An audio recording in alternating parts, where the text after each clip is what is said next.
Hello everyone and welcome to the Let's Talk Wrestling podcast. The wrestling podcast review every segment of Raw and give you guys the wrestling news of the week. I am not a citizen of Suplex City. My name is TurboTony19. And we're here with the homicidal, suicidal, bronchicidal, genocidal, death-defying Mabu. Yeah? I was wondering, I was just like, huh? Yeah. Oh. What's he going to do with this one, right? Yeah. I was always afraid I was going to accidentally call you Mabel at the end of that, but glad it didn't happen. Mabel. Yeah. I was thinking, when we went Mabu, I was like, oh, that makes sense, because I was thinking in my head, Matt Boo. Oh, dear. I was thinking that I said ages ago I was going to do it. I was going to find the Sabu stuff, and I just thought I'd go with that. So how are you doing this week anyway, Matt? Yeah, not too bad. I've been stuck with like Emma's music in my head for ages. Because we've had a bubble machine at work. I did catch your tweet. I just so stood in bubbles, and I was like, don't do it. Don't do it. Bop. Oh, it's happened. Oh, no. The funny thing is, if you were actually to do that, then I'm sure someone would video you and you'd just become viral. Like, that, done. There you go. Yeah. Then your face is out there, you know, it's all out there for everyone to see. I would like to inform everyone, however, that we weren't bought out by the WWE. April Fool's joke. I think everyone knew it was April Fool's joke. We did. Money. But the money. Yeah. That's one thing, you know. You sold out. We'd like a little bit of money there, but yeah, I called it all for April Fool's, and it was well received. We had loads of fun doing that, recording it for you, and it took me a while to edit. It's been a while since I edited anything but big lumps of like audio for the show, so it's a good fun, good luck with that. And obviously, as you can say, you can follow us at Talk WrestlePod, and that's the only time you'll hear it instead of until the end of the show. Yeah, at the end, obviously. Don't worry, we won't incessantly plug that. So this week is an interesting show. Obviously, myself and Matt have been extremely busy. Obviously, the WrestleMania week. Mental. I think if you add it up, I'm watching close to about 15 hours of professional wrestling. Yeah. Which is, you know, I'm now like 2 weeks behind on NXT. Yeah, you have to, because like it's just such a busy time for us. What is it? 3 hours of Raw. I've watched NXT, so that's an hour of NXT, so that's 5. I still managed to find 25 minutes to watch a Lucha Underground ladder match. Yeah. So, I don't know how that quite works. Yeah. Well, you know, Lucha Underground, it's always good. Like when I stack up the amount of stuff I watch, because I watched the entire Hall of Fame ceremony this year as well, so that was another 4 hours on top of the 4 hours of WrestleMania.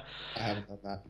You can see how this all starts to stack up, though, as time goes on. So, yeah, a mental couple of weeks. I'm actually looking forward now to relaxing, get a week in of rest, fly over to England, see Raw live, which is a big milestone for us. Talking of milestones, this is episode 69. I hope you guys do enjoy that. Oh, come on, nobody going to make a joke about that?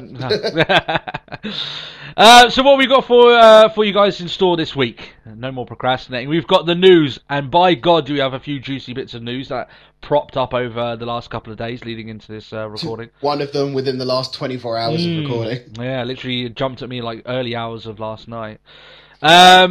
So, yeah, obviously we've got the fan feedback after that, some interesting questions from you guys and comments as well that we're going to react to.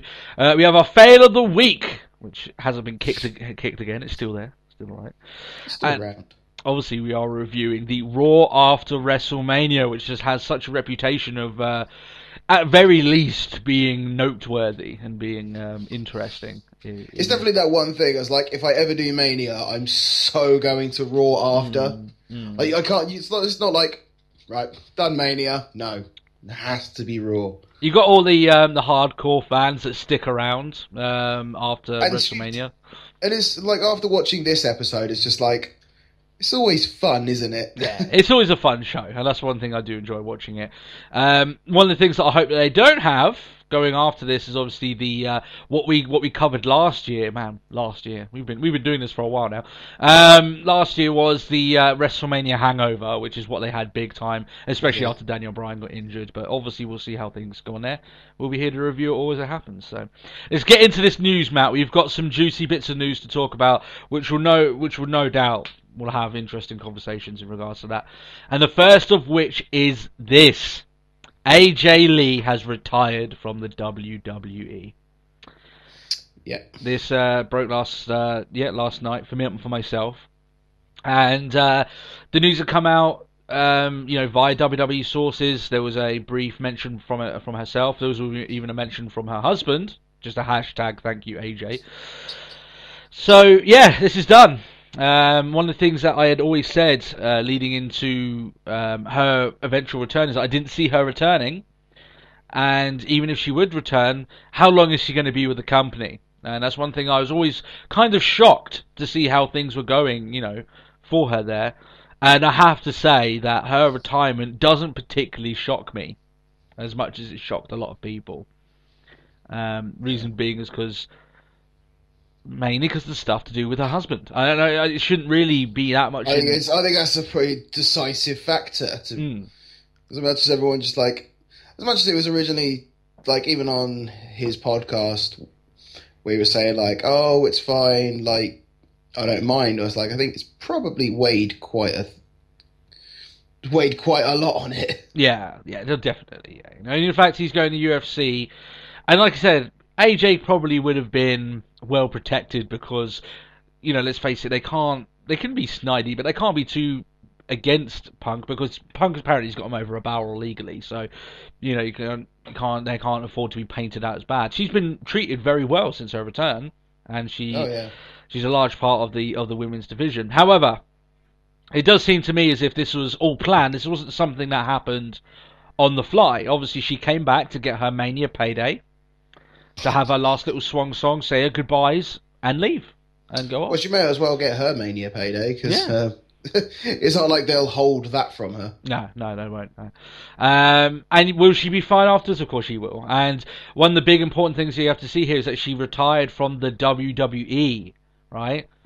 Didn't say she retired from wrestling. Now, she won't be wrestling before people get excited. She won't be wrestling for rival organizations. She won't do that, because technically she's still under contract. I don't know about that. Got compete clause. Yeah, so and to be honest, I don't even think she would want to, right? I don't think initially she'll go into UFC, and even if she does, man, I hate to say this, but she's going to have to pack on a few pounds to really start to fight. I saw a wonderful kayfabe news about 20 minutes before we started recording. AJ Lee to join UFC's nothing weight division. It's quite apt, actually. I think so. It's just that obviously, it's not to her detriment. I'm not saying anything bad. It's just obviously it's a bit different in wrestling where you can bounce around and be light and do all these moves. In UFC, you have to have some force behind your punches. There's just the fact of it there. So whether or not that happened, I don't know. She'll be fine. Apparently, the first thing she's going to be working on is a book. She's already announced that, so she's going to be working straight into that. And it's one of those things that I never saw her staying with WWE for, even an extra year. I always thought that eventually it would be over and she would leave, wrap up her stuff there, and that way, it must have been awkward for her. Let's just face it, right? Her husband left in extremely frosty terms with the WWE, extremely frosty terms. And tons of litigation going backwards and forwards between the two, and she's there. And you can tell there's probably one or two snide remarks or looks directed in her fashion, and that's probably being generous, shall we say. So getting herself out of that situation, probably all for the best. But it's a shame because, to be honest, here's the thing, right? So we now have to look at AJ Lee's legacy, right? Because she's gone from WWE. I don't see her coming back. What is her legacy in the WWE? Well, obviously, here's the big question maybe that I'm asking that does revolve more around that. Is she Hall of Fame worthy? All right? That's the big question. Now, first of all, I would state that AJ was an exemplary female competitor in an era where women's wrestling was at an all-time low in WWE. Yeah, she's been a beacon. Yeah, exactly. The thing is that it's very easy to build up a legendary career when you've got other legendary athletes fighting alongside you, right? Yeah. Look at the fact that a lot of what Trish Stratus and Lita's Hall of Fame inductions hung on were the battles that they had with one another, right? Yeah. AJ didn't really have anyone else there for a elongated amount of time that you could state, okay, you know, these are the legacy she left behind. She had a couple of good matches, but you say over the last period, you know, because of the way that WWE has chosen to deal with their women's division, it does damage her legacy. Let's just be honest, right? It's not her fault, but it does damage her legacy. That's the bottom line of it. But will she be inducted into the Hall of Fame? Down the line, maybe. Not for a good couple of years. Yeah, I mean, the thing is, I don't want to take anything away from her career, but it's kind of like it's kind of good. It's kind of easy to look good when the rest of it looks like shit. Yeah, that's the painfully obvious part of it, isn't it? Really. She was the best of a bad bunch. Best of a bad bunch. It's not even so much best of a bad bunch. It was the best in an era where they just didn't want to show what they had. Yeah. And it's very hard to show off what you can do when you're getting 30-second matches. Yeah, things have been getting better the last couple of weeks. They have been getting better, I admit that, but last couple of weeks does not take away from the years that AJ was in that company and she got no time to display her abilities. Or her vocal skills, for that matter, because she was far better than the time she got allowed to. So, there's our thoughts on it, you know. Yes, I do think that she is an exemplary female competitor. I still will always hate the fact that she bumps as if she's got no weight behind her because she's tiny. You know, that's the But she wipes her boots, damn it. But yeah, as I say, as she wipes her boots. There was a thing I said ages ago. I said this to everyone, and I'll explain now if people didn't get it back then, because we were taught it when we got our asses kicked in wrestling school back in those days.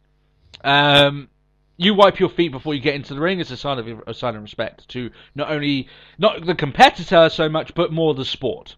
You know, the athletic wrestling. So it was like as a sign of respect for the ring. For the ring itself, yeah. You know, and I said that if someone does that, it means that they were trained under that same guise and they have respect for, wrestling in general. Yeah. And that's one of the things that she did. That isn't really done that much nowadays, really. Not a lot of people do that. But she did, and I noticed that there. So, yeah. What's your thoughts on AJ? Do you, like I said, you think that not Hall of Fame worthy? I'd argue if she's not Hall of Fame worthy, then who is at the moment? I reckon she could be. I mean, she's a three-time Divas champ. I think the whole, considering the year-long story that she played into, she played a pivotal role even on like the male roster. Yes, yeah. Even in almost in like a manager's sense, her time as GM as well. Mm-hmm. So I think she could. Like, as an on-air personality, she did quite well. You know, she Yeah. was GM, and she had the marriage with Daniel Bryan that ended with her being made the GM. She's had plenty of memorable moments. I'm sure she'll be happy with her career, and she should be. You know, there's not much more she could have done, in my opinion. But, it is just a shame that it was easier for Trish and Lita to look good because they were allowed to. And that's the bottom line when it comes down to AJ, unfortunately. But yes, this does leave the Divas division a little bit lacking, and there was a big time before AJ came back. And you can put this all down to the hashtag Give Divas a Chance stuff that changed it. But as soon as AJ came back, we started having longer matches. It just kind of almost felt like she was flying the flag forward. Because there was a long time with her being injured. It kind of plays in the hands though, with what you're saying. But it's like one thing I noticed on Raw is the fact that it's like we got quite a lot of time. And AJ was barely in it. Well, that's one thing. Didn't even get the win. That's one thing. pregnancy rumors. Let's dispel them, right? Because you mean that picture of her and Bailey? We're expecting ... No, Paige and AJ to win. let's just put this out there, right? AJ isn't a fucking moron, right? So if she's knowingly pregnant, she would not have bumped that heavy on Raw. She was bumping a lot, right? Yeah. If you're pregnant, you don't do that shit, right? Yeah, but some people may say that about, Paige, but she always says that she was wrestling when she was in the womb. That was different. Her mother didn't know she was pregnant, right? Yeah. So that's completely different. AJ is not pregnant, right? And if she is, then she's a fucking moron. But later on down the lines, if she does get pregnant, obviously not wrestling, then congratulations, great for her. But yeah, those rumors. The whole thing is the fact that I think I wasn't nearly as far through Raw as I thought I was when I started watching it earlier, because I was like, damn, I need to finish watching it because we got a podcast tonight. Yeah. And I only watched the Divas match today. Mm-hmm.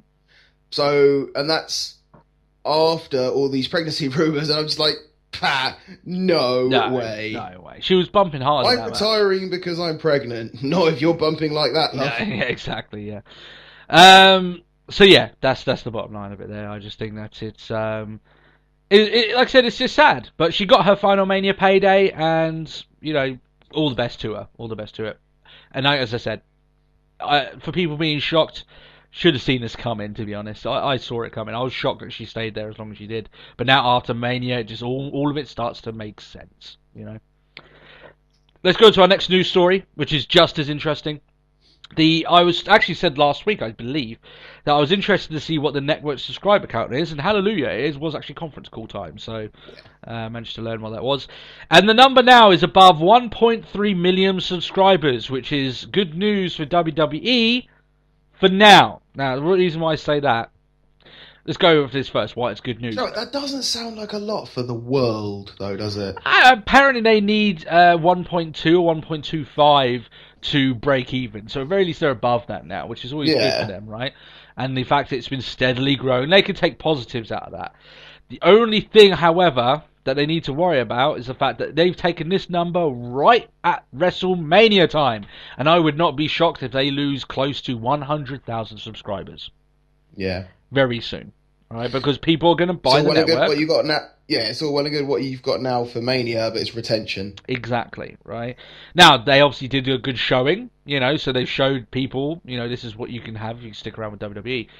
However, let's just be realistic. No matter how good they do, they're going to lose subscribers after WrestleMania, because some people will only just they'll hear that you can get it for $9.99, which we know the whole thing, and you can opt out after a month. People are going to do that. Just for WrestleMania. I know a lot of general fans don't care about any other pay-per-view but WrestleMania. So, they would obviously see this as a cheaper alternative, get the network, cancel it.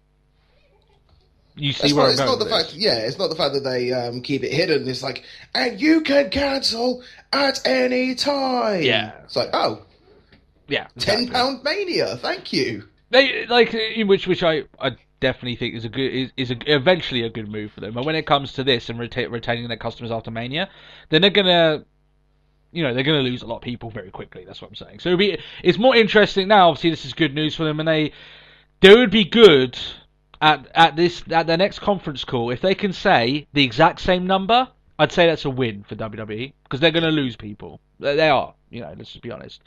But if they can say in the next conference call, next quarterly call, 1.3 million, we're still at that, we managed to get over the WrestleMania hump and still have this number, then that is a win for WWE, and then, however, it's very likely that they come back and say, well, actually, we did drop a lot over the WrestleMania boom, and now we have 1.1 or 1.2, and then they're trying to build up again. But I think the other thing is also, it's like, we've got them, it's the one thing I'd like to know is just like, we've got them, how do we keep them? Yeah. I mean, one of the things that they... It's like, pay-per-views. Well, yeah, but they showed a lot of the original shows they're coming out with. I'm not particularly hugely impressed, I have to say, by some of the new original shows. But at least they're trying, and they have to. They have to. WWE Jackass. Well, I would say that depending... It's a PG, right? It's PG show. Jackass was funny because it was just sordid. It was disgusting at times. But let's be honest, right? WWE, they need new original television, because often after WrestleMania, their on-Raw television programming just is not enough to sell it, right? Yeah. Yeah. So they need original programming, because eventually what will happen is that you may have a long-term subscriber who decides, you know what, I've watched enough of the back catalogue, kind of don't need this for now, and just cancels. So they need new content going on there. But we've already done our review of the network, and we said it was worth getting, so hopefully... But I might cancel it at some point. Yeah, eventually it might be like, well, we won't cancel it because we do a podcast, but the majority of people may be like, I could just find out, from, their website, or find clips on YouTube or the highlights and say, don't really need to buy it, and there's not really much else. But if they get people hooked onto other shows, then that's the way they go with it, so... 1.3 million, that's the number. They need that, at very least, at the next conference call. Anything less than that, then obviously they're going to start slumping. But they will slump, so they need to build themselves back up. Here we go. Time to open up another can of worms. One that I kind of feel like I don't want to do. And we talked about this a little bit before we started the episode. Because it is a interesting... Well, the thing is, we have mentioned this before. Yes. Now, before I start... Last time we talked about this, we got not much, little bit of negative reaction in regards to our thoughts on it. And we said back then, you know what, we can understand why people might be upset, but it's our thoughts. We definitely didn't think we were offensive. I think we conducted sales very, very well, but there's going to be some people that's annoyed regardless. This follows under the same bracket because essentially we're talking about the very same thing. Right, and this goes back to the Hall of Fame announcement regarding Conor the Crusher. Now, before I begin, disclaimer, I want this to be said full out so people know and people don't get pissed off. Do we think that Conor the Crusher should be inducted? Definitely. Go for it. No problem with that. Should he be inducted under the Warrior Award? No. Right? And the reason being is because we're going to state this going forward. And in reality, doesn't really matter what we think. Right? That's the big thing about it, right? Because we'll go into this. And the news story that we're talking about now is that we're going to talk about Justin Roberts' blog on Conor the Crusher's induction. What I would put in brackets, hugely heartbreaking to read this. If there was anyone closer to Conor inside WWE than Justin Roberts was, then they obviously haven't made those particular feelings known to the public. It definitely seemed as if while Daniel Bryan was Conor's hero and definitely met with Conor multiple times, Justin Roberts spoke to Conor the Crusher on a weekly basis, was obviously very close, and was the one that initially started a lot of the stuff, the WrestleMania thing. I've read some of it. I haven't read all of it.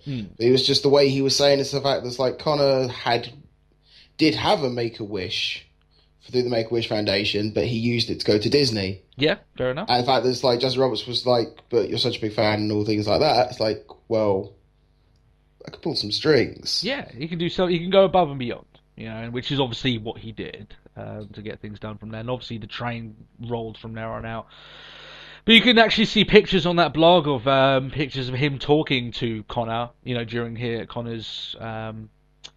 His treatment, which anyone that knows going through chemotherapy is fucking awful, and no kid should ever have to deal with that, And he talks a lot about the induction. Now, a lot of the large majority of the blog is talking about how his connection with Conor, and the story of him meeting him and stuff like that. It was almost like it was something that Roberts himself needed to do. He needed to type it out, get it out there.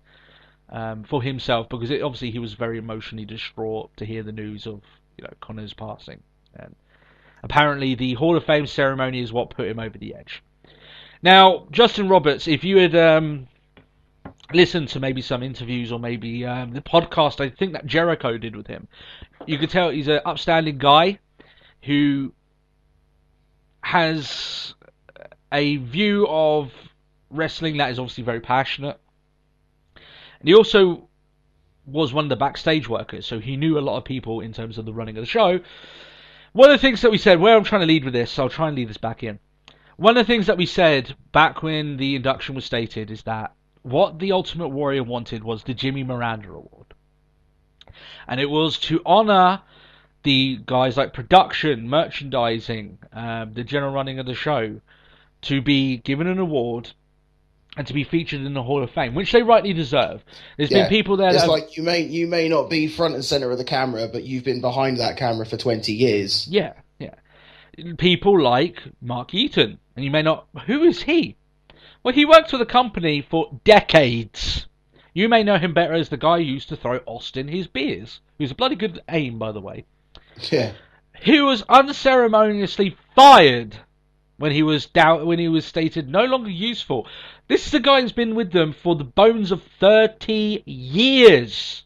You would think, wow, that's a long time. Deserves a Hall of Fame induction. You're damn right he does. Or some sort of loyalty to him. Yeah, outright. He deserves one. There's a few other people there. That's just the one that I know of. There's some in there that he... I know. I remember called Jericho. I think it was like Jericho and Austin, actually, talking about like a guy in merchandising who like designed all the gear. Yeah, who deserves a Hall of Fame induction. He worked his arse off to get that company, and it's... One thing that he was getting over is one of the things that we said, right? And we'll go over it again.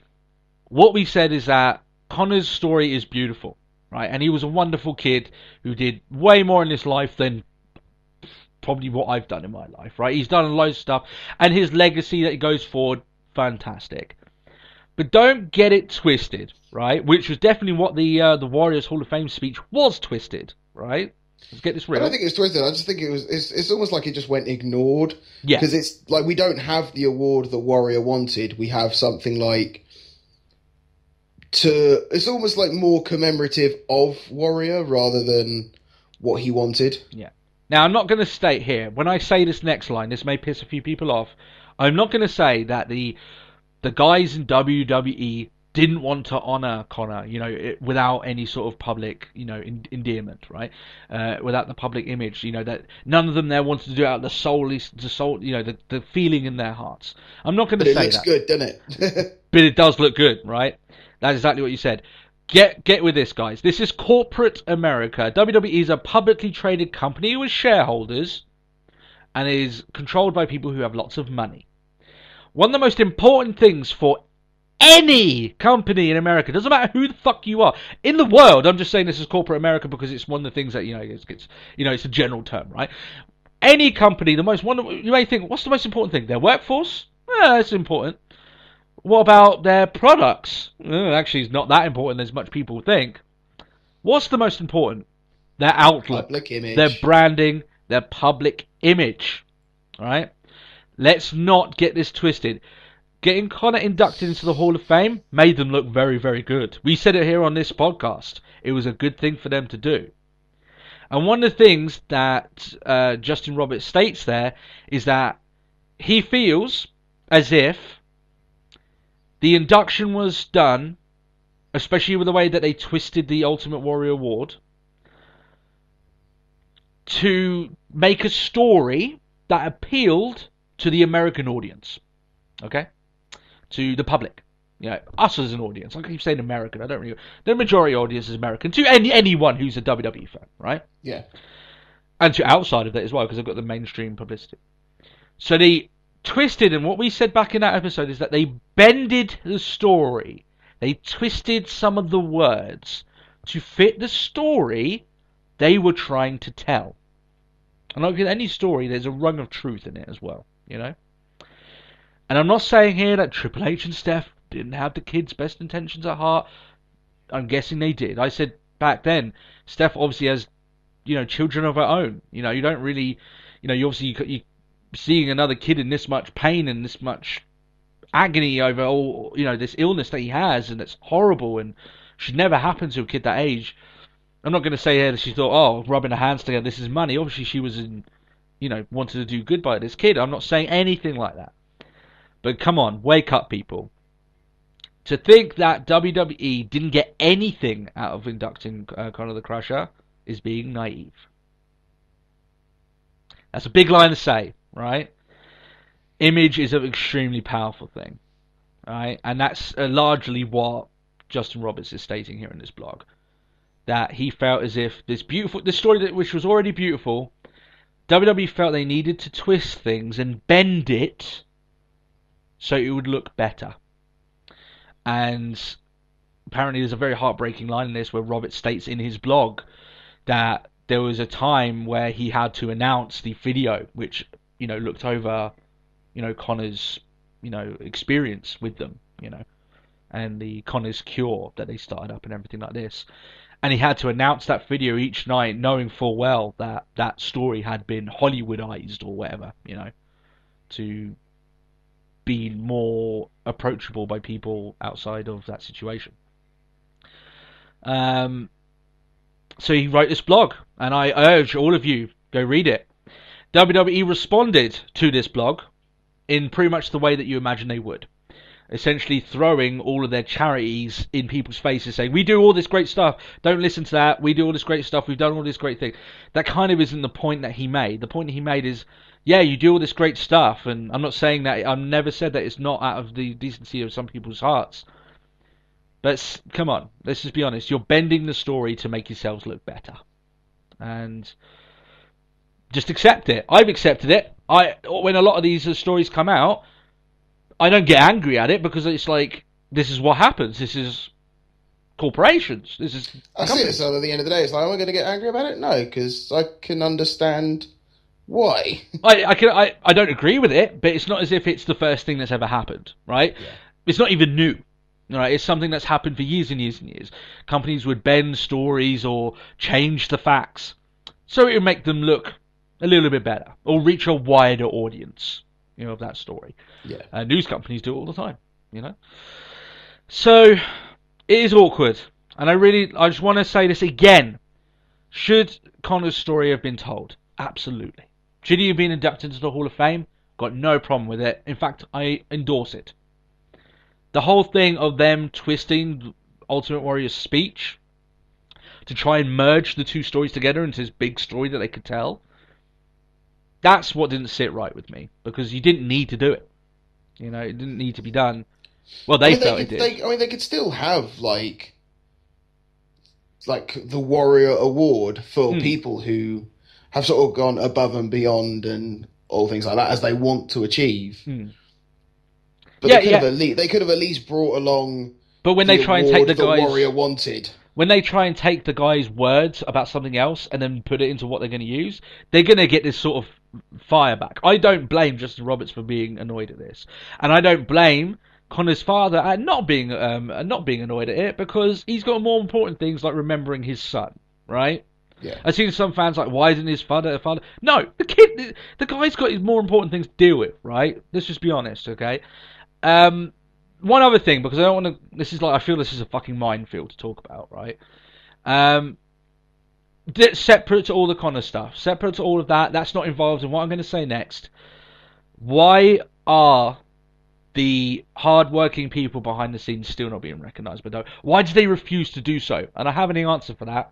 The reason I brought this question up is because I thought maybe we'd get the question for it. I'll answer it for you now. Because it isn't a good enough story for WWE to put out there. Yeah. Remembering Mark Eaton for his decades of service is a nice story. Doesn't get them as much publicity. Doesn't make them look as good. Yeah? If you compare, Mark Eaton sat by ringside, ringing a bell and throwing beers, it's like, well, he has led to some very great moments. That wasn't the extent of his. No, I know. I know what you're getting at. That, yeah. But then you've got when Ron Simmons got inducted. Ron Simmons was the first ever was the guy who broke the stereotype of black athletes, which is they lauded that huge. Yeah. I hope some people understand where we're coming from, and if you don't, just please try and understand. We're not coming at it from a negative point of view. We're not coming at it saying no one deserves this, no one deserves this. I'm just telling people, don't be naive in thinking that everything that WWE does is without some sort of gain. Because if that was the case, people like Mark Eaton, people like Jimmy Miranda would have been in the Hall of Fame by now. Hell, just give them their own wing of the Hall of Fame. Here, if you're worried about it not being a draw, then I don't know, do a staff party or something. Look at Arnold Schwarzenegger, right? He came out, got inducted into the Hall of Fame for his 2 maybe appearances that he had on Raw. I'm not going to get into the whole celebrity wing thing, but here we go. He says, as an immigrant coming in, working hard, I found this was the land of opportunity. It is the land of opportunity, and you've got hard-working people, which I know Arnie's all about. Hard work, hard-working people working really hard for that company, never getting any sort of appreciation, whatever. Yeah. It sucks, let's just be honest. And I would urge people to look at Justin Roberts' blog, go and look at WWE's response, because it is so press releasey. It stinks of it. You read it out before we came on to me. Yeah. It almost feels like a lawyer looked over that before it was sent out, sort of thing. Whereas you can feel that Justin Roberts, his words are, I thought, genuinely moving, because you can feel it's coming from a guy heartbroken that his friend, it wasn't just a kid in a crowd anymore to him. It was a friend that he spoke with on a weekly basis. Sent tons of videos. There was a video of RVD talking to him that was never featured in anything coming up. And there was one line in there as well that's saying that talking about Daniel Bryan, how he's a stand-up guy, but Justin Roberts felt bad that people thought that he was closer to Connor than he really was. Yeah. So you can take that line for whatever you feel like it. But yeah, it's an awkward conversation for us to hear talk about, because let's face it, we're talking about a very unfortunate child who died because of an illness, and trying to say, we're not saying anything bad against him, it's just the way that WWE as a corporation got something out of it, let's just say that. And the fact that they still refuse to honour their hardworking back behind the scenes guys, and that's something that Ultimate Warrior obviously wanted to be done. You could go back and watch that speech. I urge people to go do it back then. You can go back and watch his speech, and I doubt that Ultimate Warrior would have a problem with his words being used in this fashion, but it wasn't what you wanted then, so let's just be honest. Let's take things for what they are.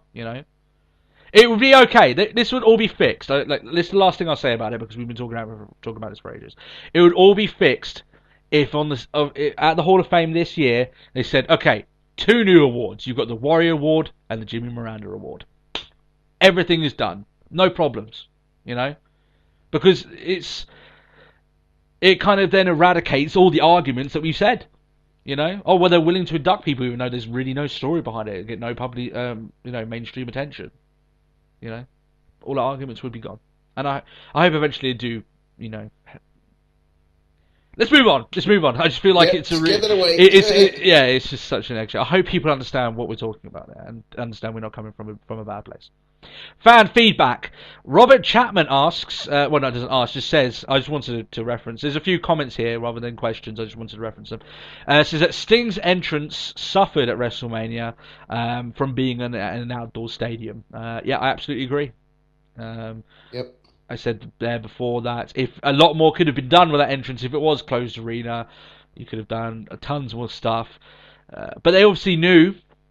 I'm not going to give WWE a pass, in terms of this entrance to say it wasn't great, but come on, it was open air, so there wasn't much more they could do. They could have done something else than the entrance they did. I think the entrance they did had little to no reference to Sting whatsoever.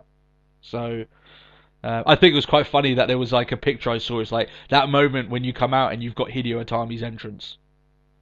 His big WrestleMania That's entrance. really true, yeah. It's just like, oh, yeah. But, yeah, I mean, you think of all the stuff they could have done in a closed arena. They could have blanketed out all the lights.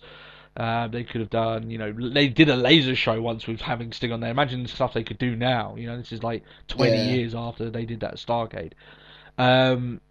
Pyro, fucking they've done holograms, all the shit they could have done, but they could have done something else than what they did. It just seemed to miss the mark to me. What's your thoughts on it anyway?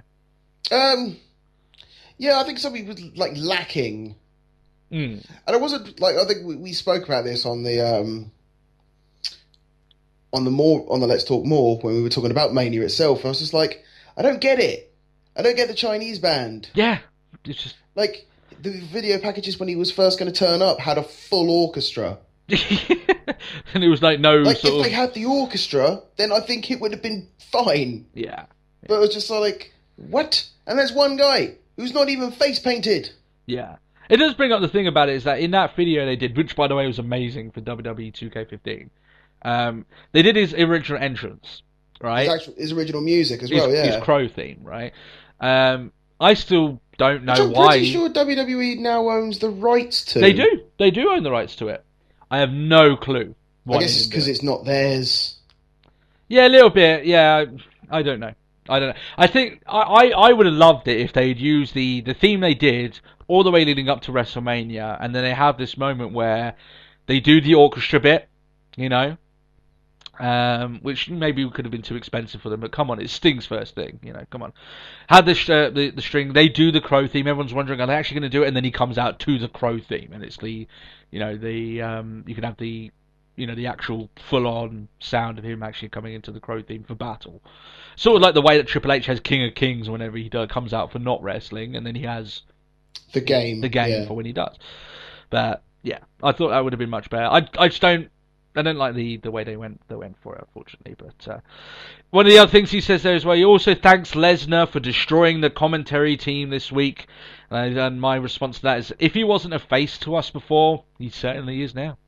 I loved it, but then I was sort of like, I'm not a big fan of this turnaround of events. We'll see. We'll talk about that in the Raw review. But we'll talk about that. We got another fan here. Leia says that we should change our background image from now on to the WrestleMania 31 stage.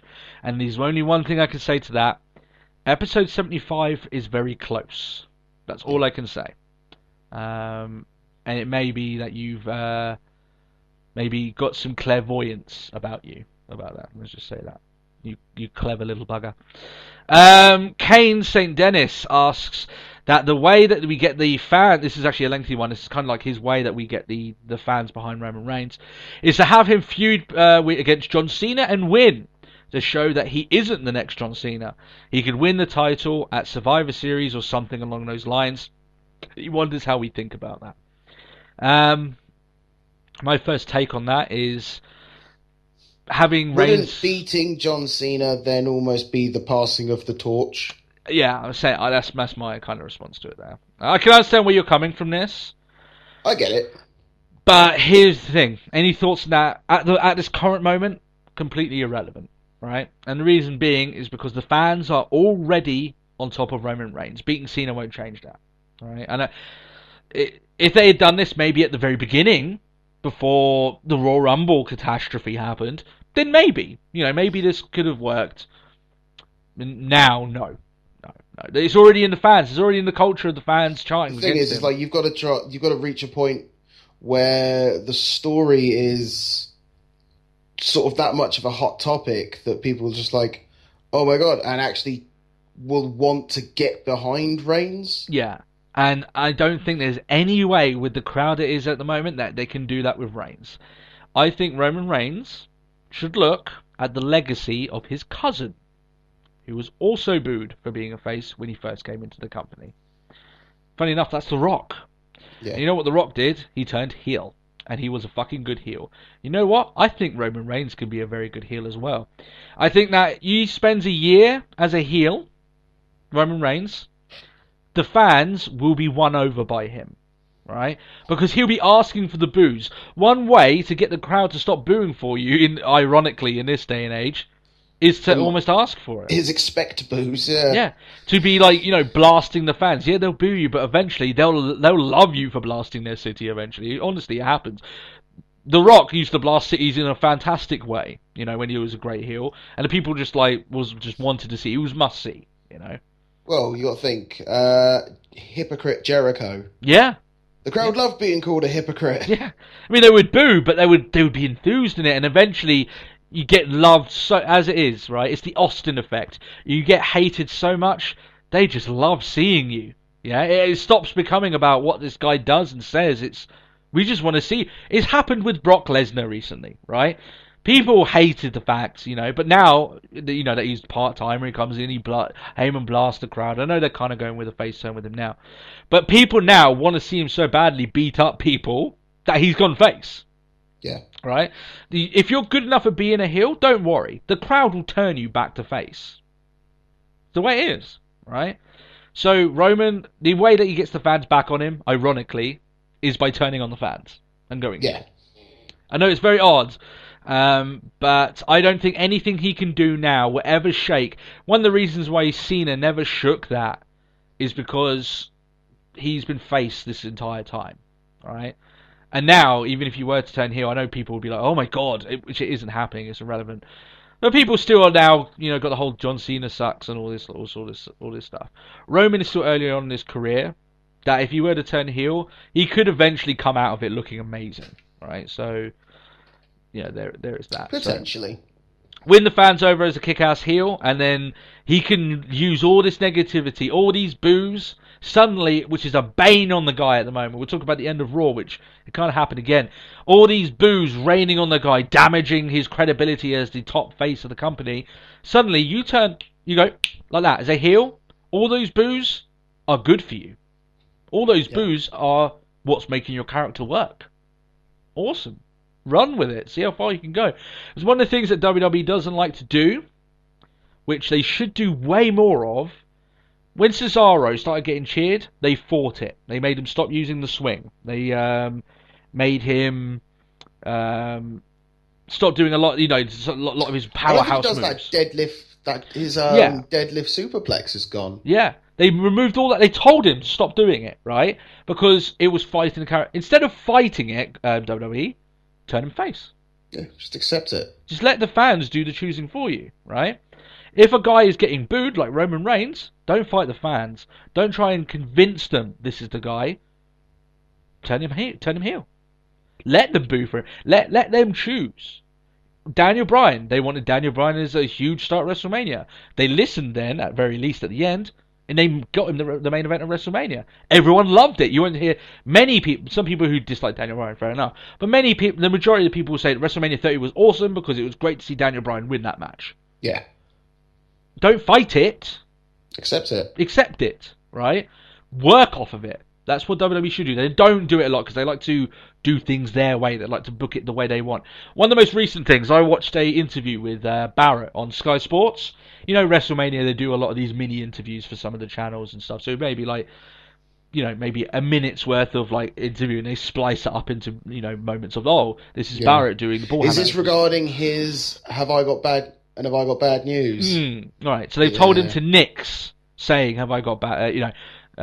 For you, I'm afraid I've got some bad news thing, because the fans are getting too much behind it. Then just turn the guy face. Which then means my wristband is now irrelevant. But you know what I mean? If the fans are getting behind it, why take him off? Leave and keep letting him do it. And if he's getting too many cheers for what he's doing, turn the guy face. Don't fight it. Just do it. Let the fans do the choosing. If they really want something, they'll chant for it. And don't do a turn over 1 week of suddenly someone booing someone randomly. Over a series of time, Yeah.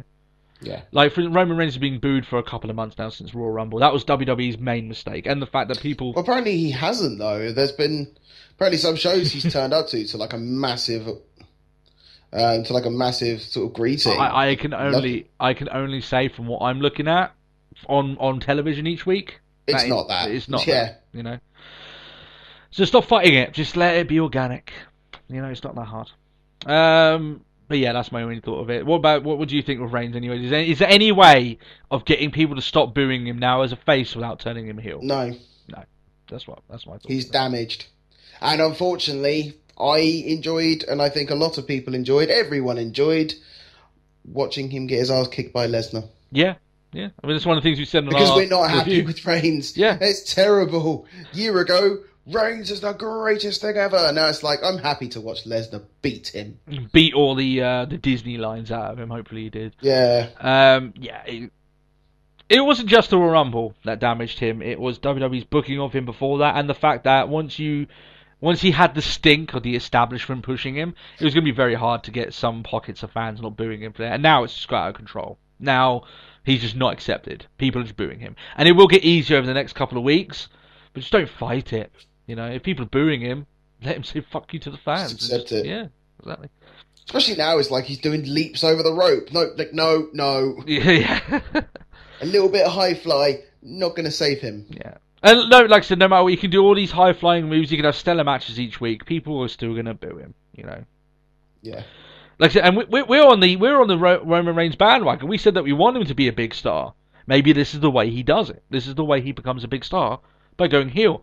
Like I said, it's not as if it's out of the realm of normality. The Rock became a massive star after being heel. That's it. It's happened before. There you go. Fail of the week, unless there's anything else you want to say about that. Nope. We go from big Samoan guys to vanilla midgets. Has that got you intrigued? I, for one, had missed the WCW fails. I miss them greatly because they're fantastic and they're very moronic, which obviously works well with the Fail of the Week banner. And I've had a lot of WWE, themed ones over the last couple of weeks, which I know you've enjoyed, Matt. Mm-hmm. I had to go back to WCW. I feel like in terms of fails, I'm like, WCW just keeps cheating on me, but I just keep accepting it back, onto the show to show their fails off to everyone. But here we go. Here's another one. Matt, I'm going to ask you a question before we begin this week's Fail of the Week. And this isn't a trick question, just answer honestly. What do you feel was the most important thing that lost WCW the Monday Night Wars? The most important thing, I'd probably go with dropping the Foley spoiler. I mean, in terms of moments, yeah, that was pretty significant, yeah. Yeah, okay, fair enough. In terms of topics of why they lost the Monday Night Wars, there's a few of them, right? And I'll go through some of the feelings now. Mismanagement, talent mainly, yeah. Yeah, big egos, Vince Russo. Yeah. Yeah. But one of the things that gets overlooked a lot, which was one of the reasons why they did eventually fail, maybe one of the smaller reasons, was WCW's inability to effectively feature their prominent talent, right? And this isn't talent in terms of personalities, this is in-ring talent, right? So when I talk about this is their inability to bring guys like Chris Benoit, guys like Eddie Guerrero, Dean Malenko, Chris Jericho, the likes of them into the main event, even though they were by far some of the best wrestling talent they had. Yeah. Okay. And the line became about that these sort of people, like Benoit, Perry Saturn being one of them, Eddie Guerrero, Malenko, those four in particular, they were they coined the term vanilla midgets, right? And vanilla midgets can't draw money, right? They can't put butts in seats. So WCW, they've got Hogan, they've got Nash, they've got Steiner, they got all these other big stars that can't wrestle worth a shit but can headline the show, right? They've got all those guys. They'll be fine without getting rid of their talents. So they release unconditionally. This is without a non-complete clause or anything along those lines. They release Chris Benoit, who was their champion at the time. That's right. He offered to drop the belt to anyone they wanted and then leave. They told him just to leave, right? Chris Benoit, their champion, right? Perry Saturn, Eddie Guerrero, God bless his soul, and Dean Malenko, right? Yeah. All four of them gone. And the reason why I quote those four are because they debuted in WWE at the same time, if you remember. Yep. So Almost straight off. Yeah. WCW's big fail was releasing these four guys. WWE obviously snapped them up because they're phenomenal talents. Featured them on their debut as a group debut. I believe it was SmackDown. I believe so. I may have been wrong. It probably was Raw. I don't know. But they debuted anyway. I'll pose this question to you guys. How do you think WCW did in the ratings that week against WWE? With all those four huge working talent off their books and WWE snapped them up. Just tanked. Yeah. Did it tank? Big time. As in, close to near on 4 points, in the ratings. That's fucking massive, right? And what was the highest grossing rating moment for WWE in that night? You guessed it. The debut of Chris Benoit, Perry Saturn, Eddie Guerrero, and Dean Malenko. WCW had essentially given WWE their best working talent. On a plate.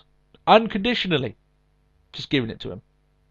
That was part of the reason why they lost the Monday Night Wars, because they couldn't bring their new talent, their rising stars, and they just couldn't bring it to themselves to put them above the likes of Hogan, Hogan and Nash and Hall, the NWO shtick, which had essentially made their company and then just burnt it to the ground afterwards.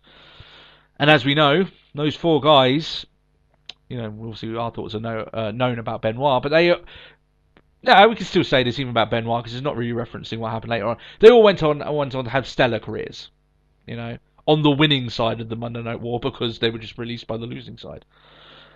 The other guy as well that doesn't feature into this because he debuted at a different time earlier than these guys, I think, in terms of timeline, was Chris Jericho. Yep. Who, I think it was funny, I watched a interview with him after he got released. Not released, he left WCW and went to WWE. Knowing he was never going to be used by WCW, he was still getting packages from WCW years after he had left the company, and sometimes the packages contain nothing. Nothing. Yeah. That's how bad their management was. Just dead. They were sending packages to Chris Jericho with nothing in them. I don't even know how the process goes in terms of sending a package that has nothing inside of it. There's no one stopping. What are we sending to this man? Some air. Here you go, Chris. Just, especially considering who would just ship this box. Surely someone has gone. This is an empty box. Lid, tape. Yeah, exactly. That's Ship what I mean. this. Ship this. Send this to Jericho because he definitely needs this nothing we're sending him. He just can't even live without the nothing he's about to get. Jesus, just honest. And like I said, those are the big five that I would point to. But there's a few other guys as well that got released from WCW and went to WWE, and they won the war with them. Right. So there's our fair of the week. The release of Benoit, Saturn, Guerrero, and Malenko. And as we know, Benoit and Guerrero would become main attraction talent for those guys. Yeah. It's just tragic. Guerrero's death and even Benoit's death, regardless of what the implications, is still tragic. So, but still, they did good work for WWE. So you can say it's the one thing that gets me about this story before we move on: unconditional release. Who thought of that? They honestly thought. It's like even the phrasing of it. It's like, Yeah, who honestly thought for a second in WCW, if any of them thought, we'll give these guys unconditional releases because they won't do anything for WWE. Those are the sort of people that lost the Monday Night War. Come on. Four of your best workers. What are you doing? WCW, you give so much to me in terms of fair of the week. I applaud you. Only when I get through all of your fails will that segment ever die. And I've still got a few more left in the tank. So let's get on to our Raw review anyway. Raw after WrestleMania. You're fresh just from watching this, aren't you? I am. Oh, indeed. So you'll be fresh in the mind. I watched this in. I managed to skip some of the spoilers, but let's face it, I found out the Lesnar stuff pretty early because everyone was going mad about it. So I watched this during the course of the week. As people know, they've listened to the show before. Me and Matt will often. Well, I know for myself, I normally watch it in 2 batches because 3 hours is too long. But yeah, that's the way it goes. So the night after WrestleMania, as we know, legendary status now. The amount of memories and moments from the night after WrestleMania is just fucking mental at this point. Dolph Ziggler cashing in, Brock Lesnar coming back, are just few of the more recent ones. I still remember. Do you remember Dolph Ziggler clashing in? And I went back and watched it actually this week. The crowd there was good. The crowd was huge for it.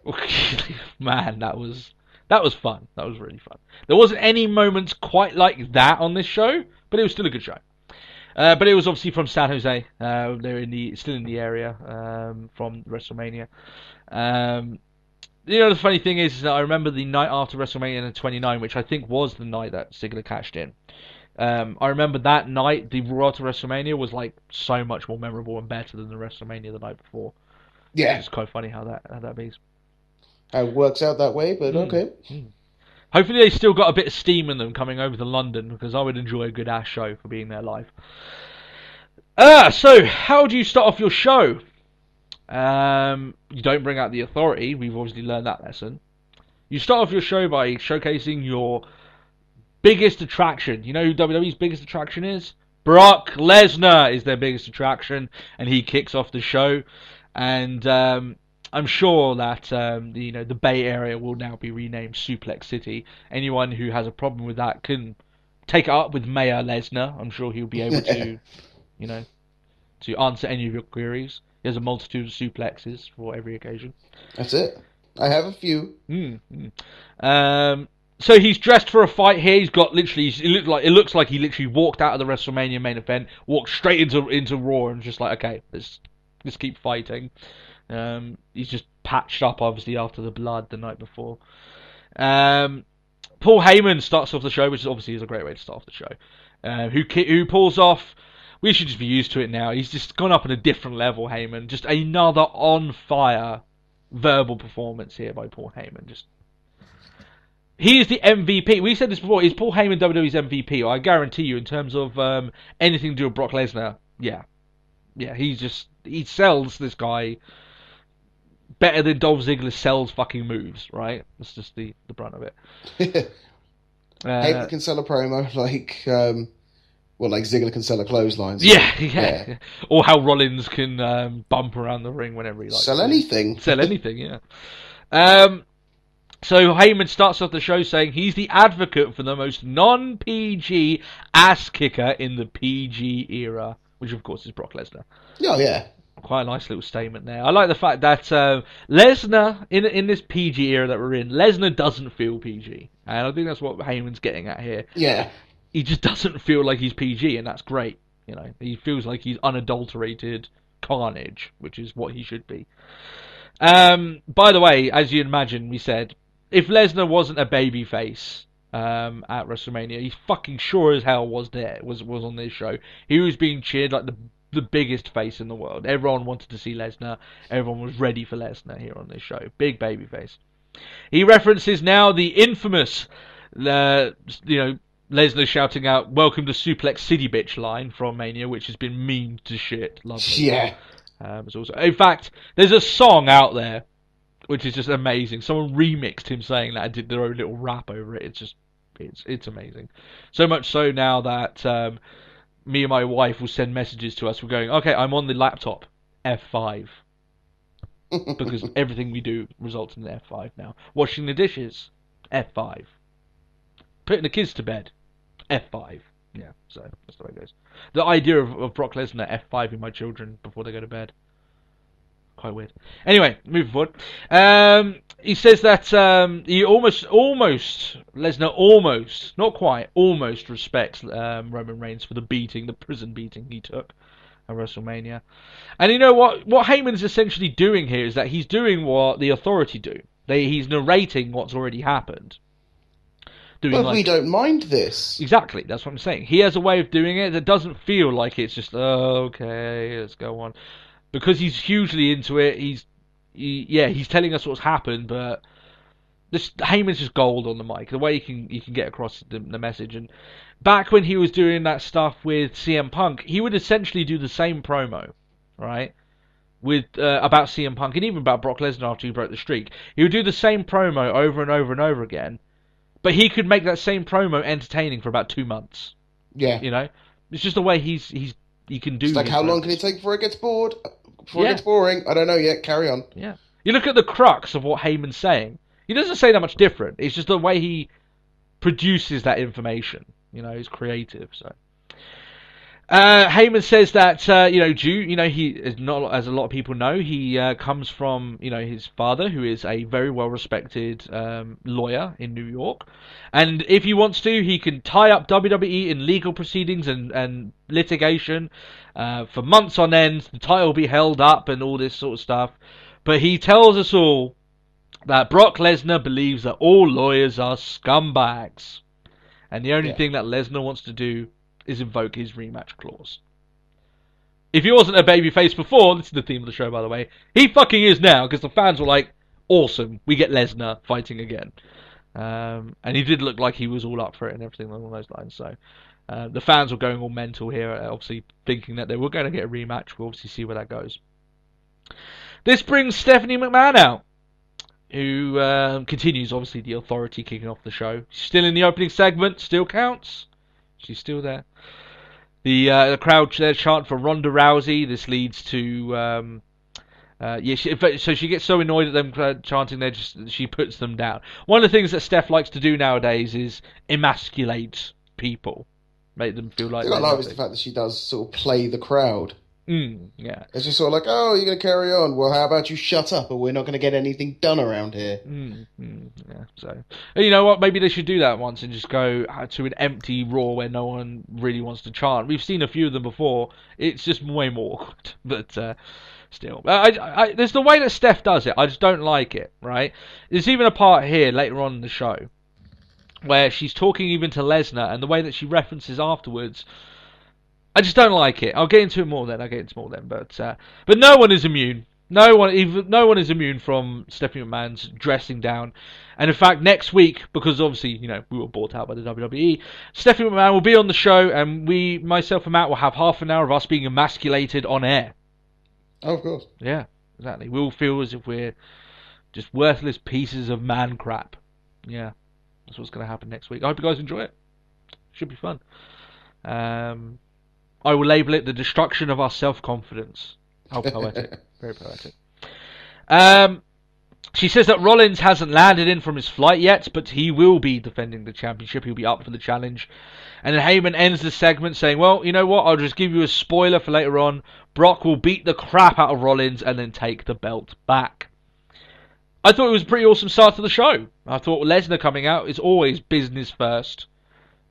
Giving the mic to Paul Heyman to start your show. There's not many better ways. Let's get this going, shall we? And I've already accepted now. Everyone knows before. I prefer matches starting shows. But when you've got someone like Brock Lesnar and it's interesting, I can't really make any argument to that. It was awesome to see. The fans were definitely into this. They were all about this match. And you would expect that to be your main event. So when it isn't later on, you can kind of see where it's going. But we'll get to that in a moment. The first match of the show, however, is Daniel Bryan versus Dolph Ziggler for the Intercontinental Championship. Now, we've had Daniel Bryan against Dolph Ziggler quite a few times, actually, recently. We've had it on SmackDown, we've had it on Raw last week. A failed thing on Raw, yeah. Yeah, we said there that, it was okay. It wasn't that great, but it was okay. Well, this match was better. It was very good. And because, the feeling very was... Very good? Yeah, I thought it was very good. I'd say match of the night. Match of the night? I would agree with that. I think that the later match was also very good, so... Yeah. Which later match do you refer? Ambrose Cena. Ambrose and Cena. Also good. We'll talk about that. So, because it's the Raw after WrestleMania, the general consensus of my thinking, and I could be forgiven for thinking this, I felt as if these guys were going to go out and perform, so I was ready for them to do so. They didn't let me down, which is also great news. Bad News Barrett was on commentary. I was just glad to high heaven R-Truth was nowhere near that booth. Jesus Christ. And I tell you what, Barrett does the unthinkable, Matt. He does the unthinkable. Do you know what he does?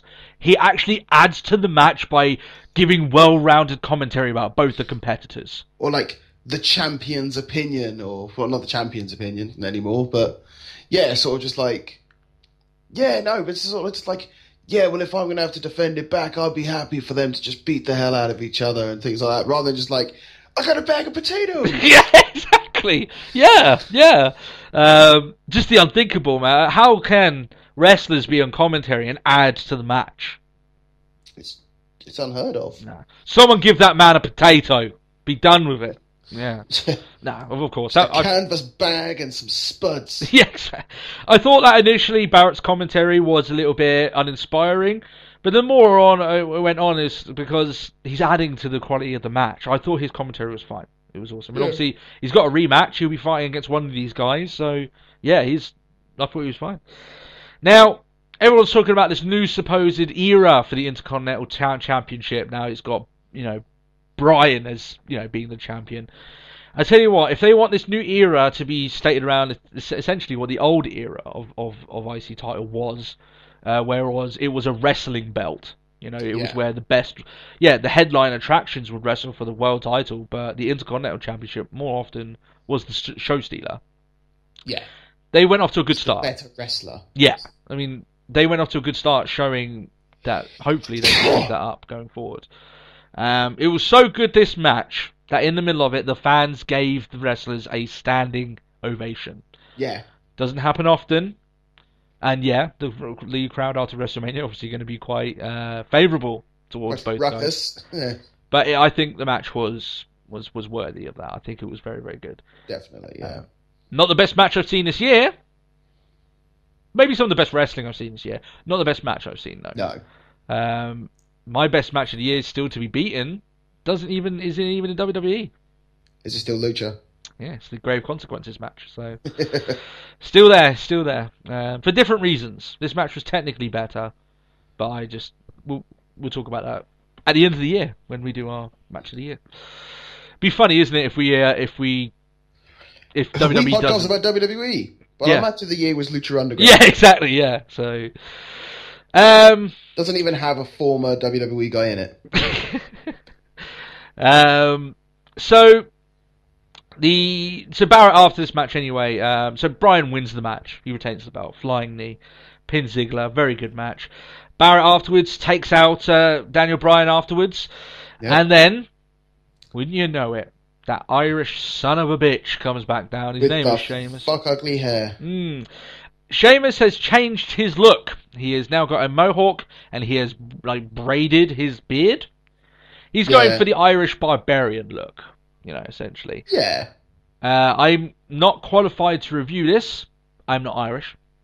However, my wife is. So I asked her about the look, and her response was, he looks fucking stupid.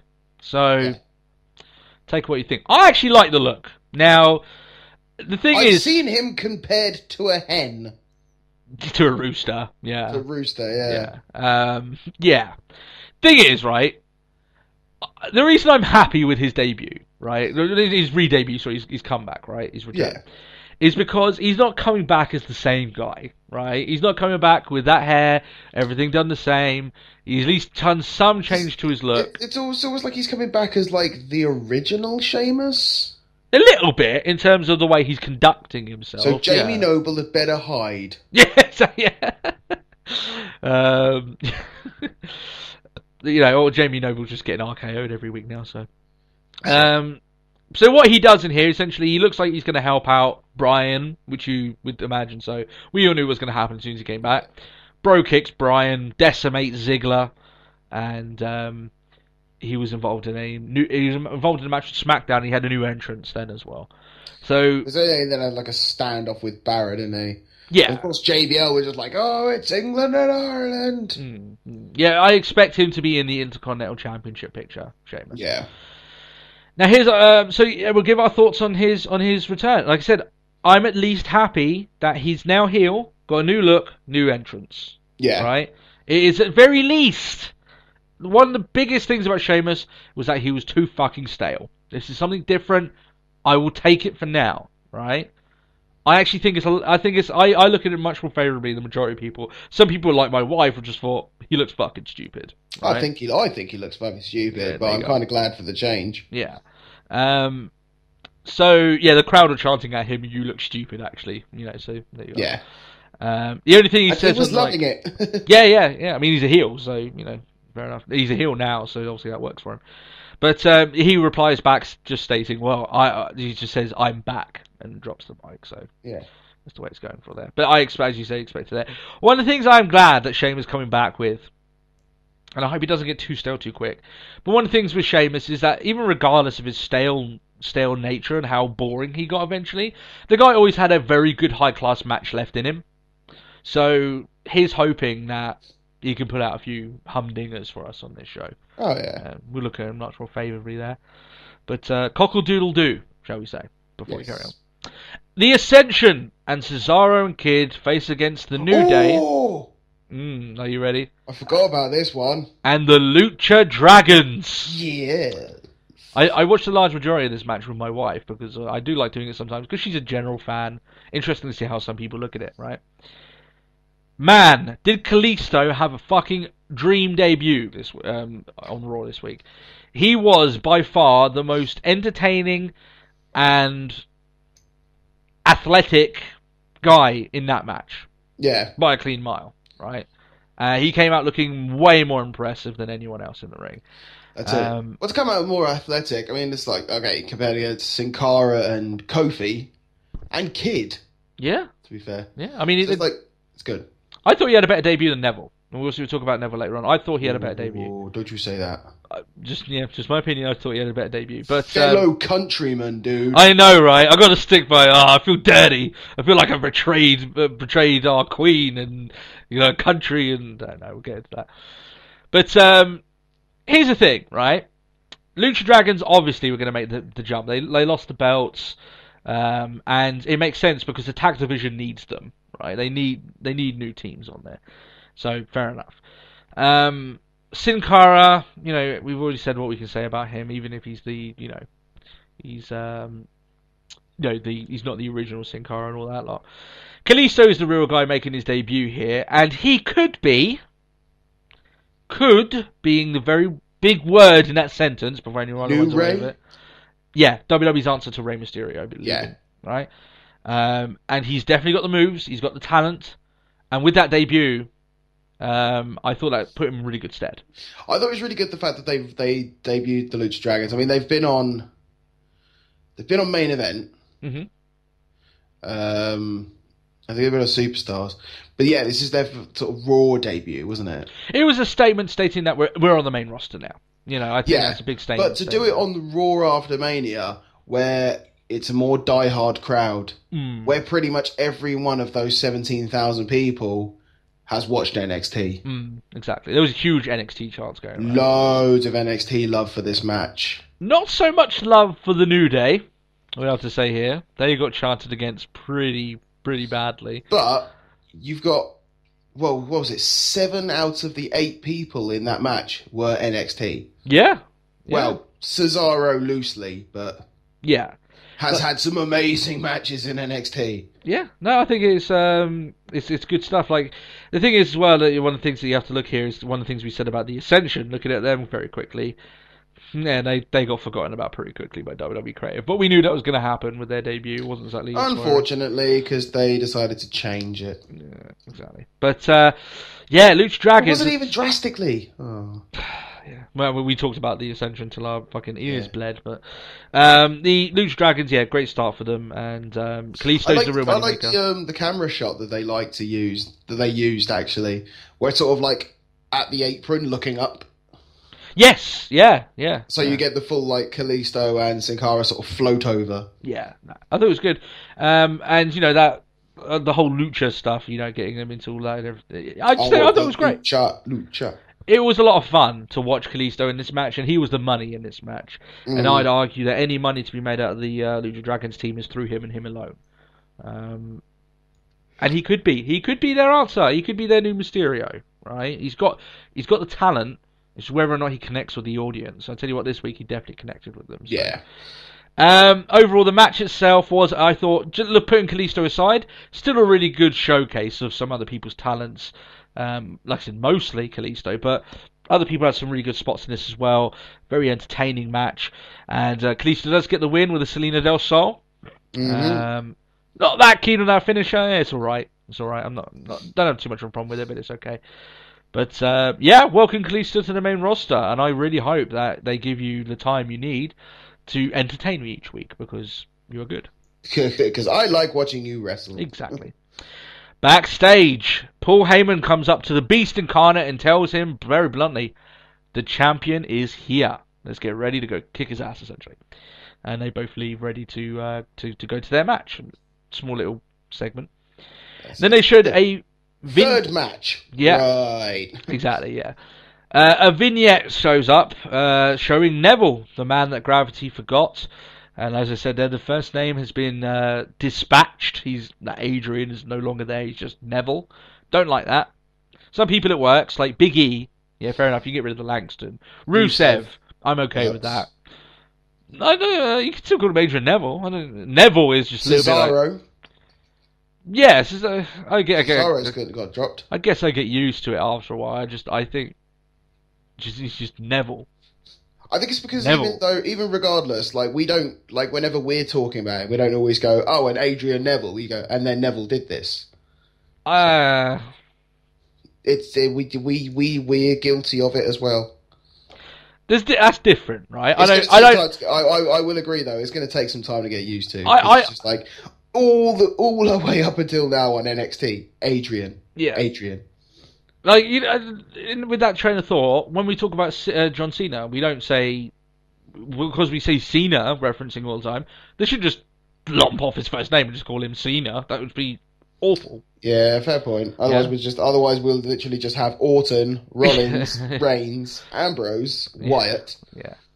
Just as their only names, you know. Yeah. Just strange. Back. God. Just cut Rye out of it. Yeah. Show. Yeah, show. Just show. There's someone there's going to have a really funny one. I know there is.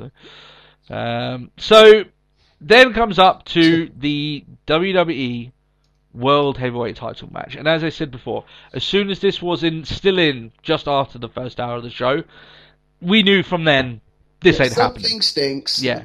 To be fair, I knew it wasn't going to happen. He's like, he's going to fight on Raw. Yeah, right. Yeah. And they were billing up as well. The first match Lesnar's had in over a decade on Raw. Well, I'll tell you what, it didn't happen. So not gonna happen. That counter will still continue. Yeah. So yeah, Brock Lesnar comes out and he's waiting for Rollins. Rollins does come out, and I tell you what, it almost seems a little bit surreal to see the WWE belt on his shoulder. It's awesome, but we've had it so long with Lesnar, not even seeing the belt that much. He's like, oh, that's what it looks like. Yeah, it was a little bit. The panels weren't what I thought they would be. Yeah. I thought he was going to get like the SR ones, but instead he just has the WWE emblem. I don't know. Yeah, I didn't get a good enough look at it, but I just the actual visual of him holding that belt is pretty cool. I have to say, it's because we had it with Lesnar for so long, having that belt, and one of the big things about they actually changed the look of the belt, while Lesnar was champion as well. So that was a big change with it as well. So actually seeing it more prominently now is quite cool. But so they do the whole entrance, the whole Lillian Garcia, this man challenger, this guy champion, the very long title entrance and announcement.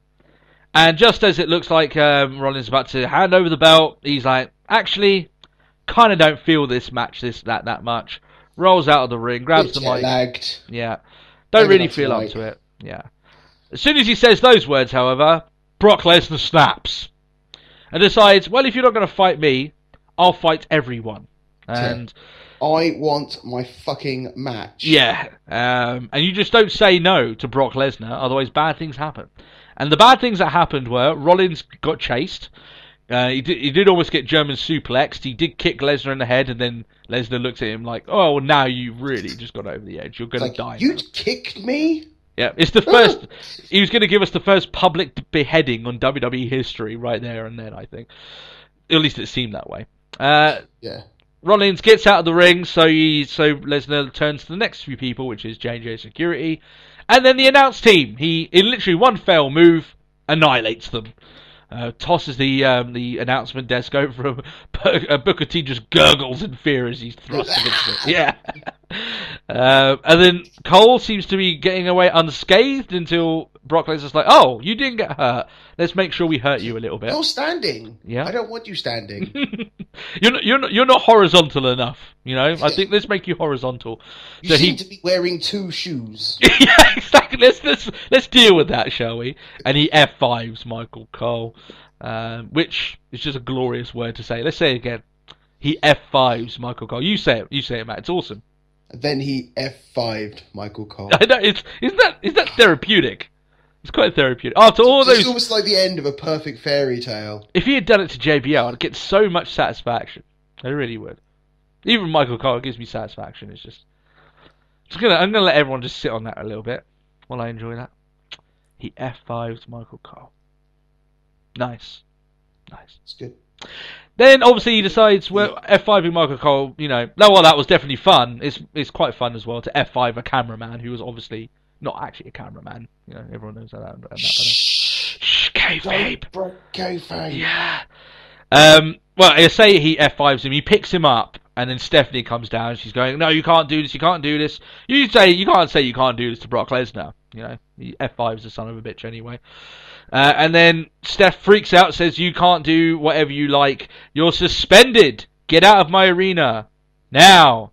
Now, she says the word "now" like 8 times. It's quite frustrating, you know. Yeah. That screeching voice of hers. And then afterwards, the crowd are chanting one more time, and Brock Lesnar, being the glorious babyface he now is, gives us exactly what we want by F5ing the cameraman again. That's it. I guess it's got to be a go big or go home at that point, wasn't it? I would hate to be the waiter in a steakhouse who tells Brock Lesnar we run out of steak. Good luck. I thought you were going on a Top Gear reference there. No. I would hate to be Jeremy Clarkson trying to steal Brock Lesnar's steak. Because it ain't going to work out for the guy. Yeah, just...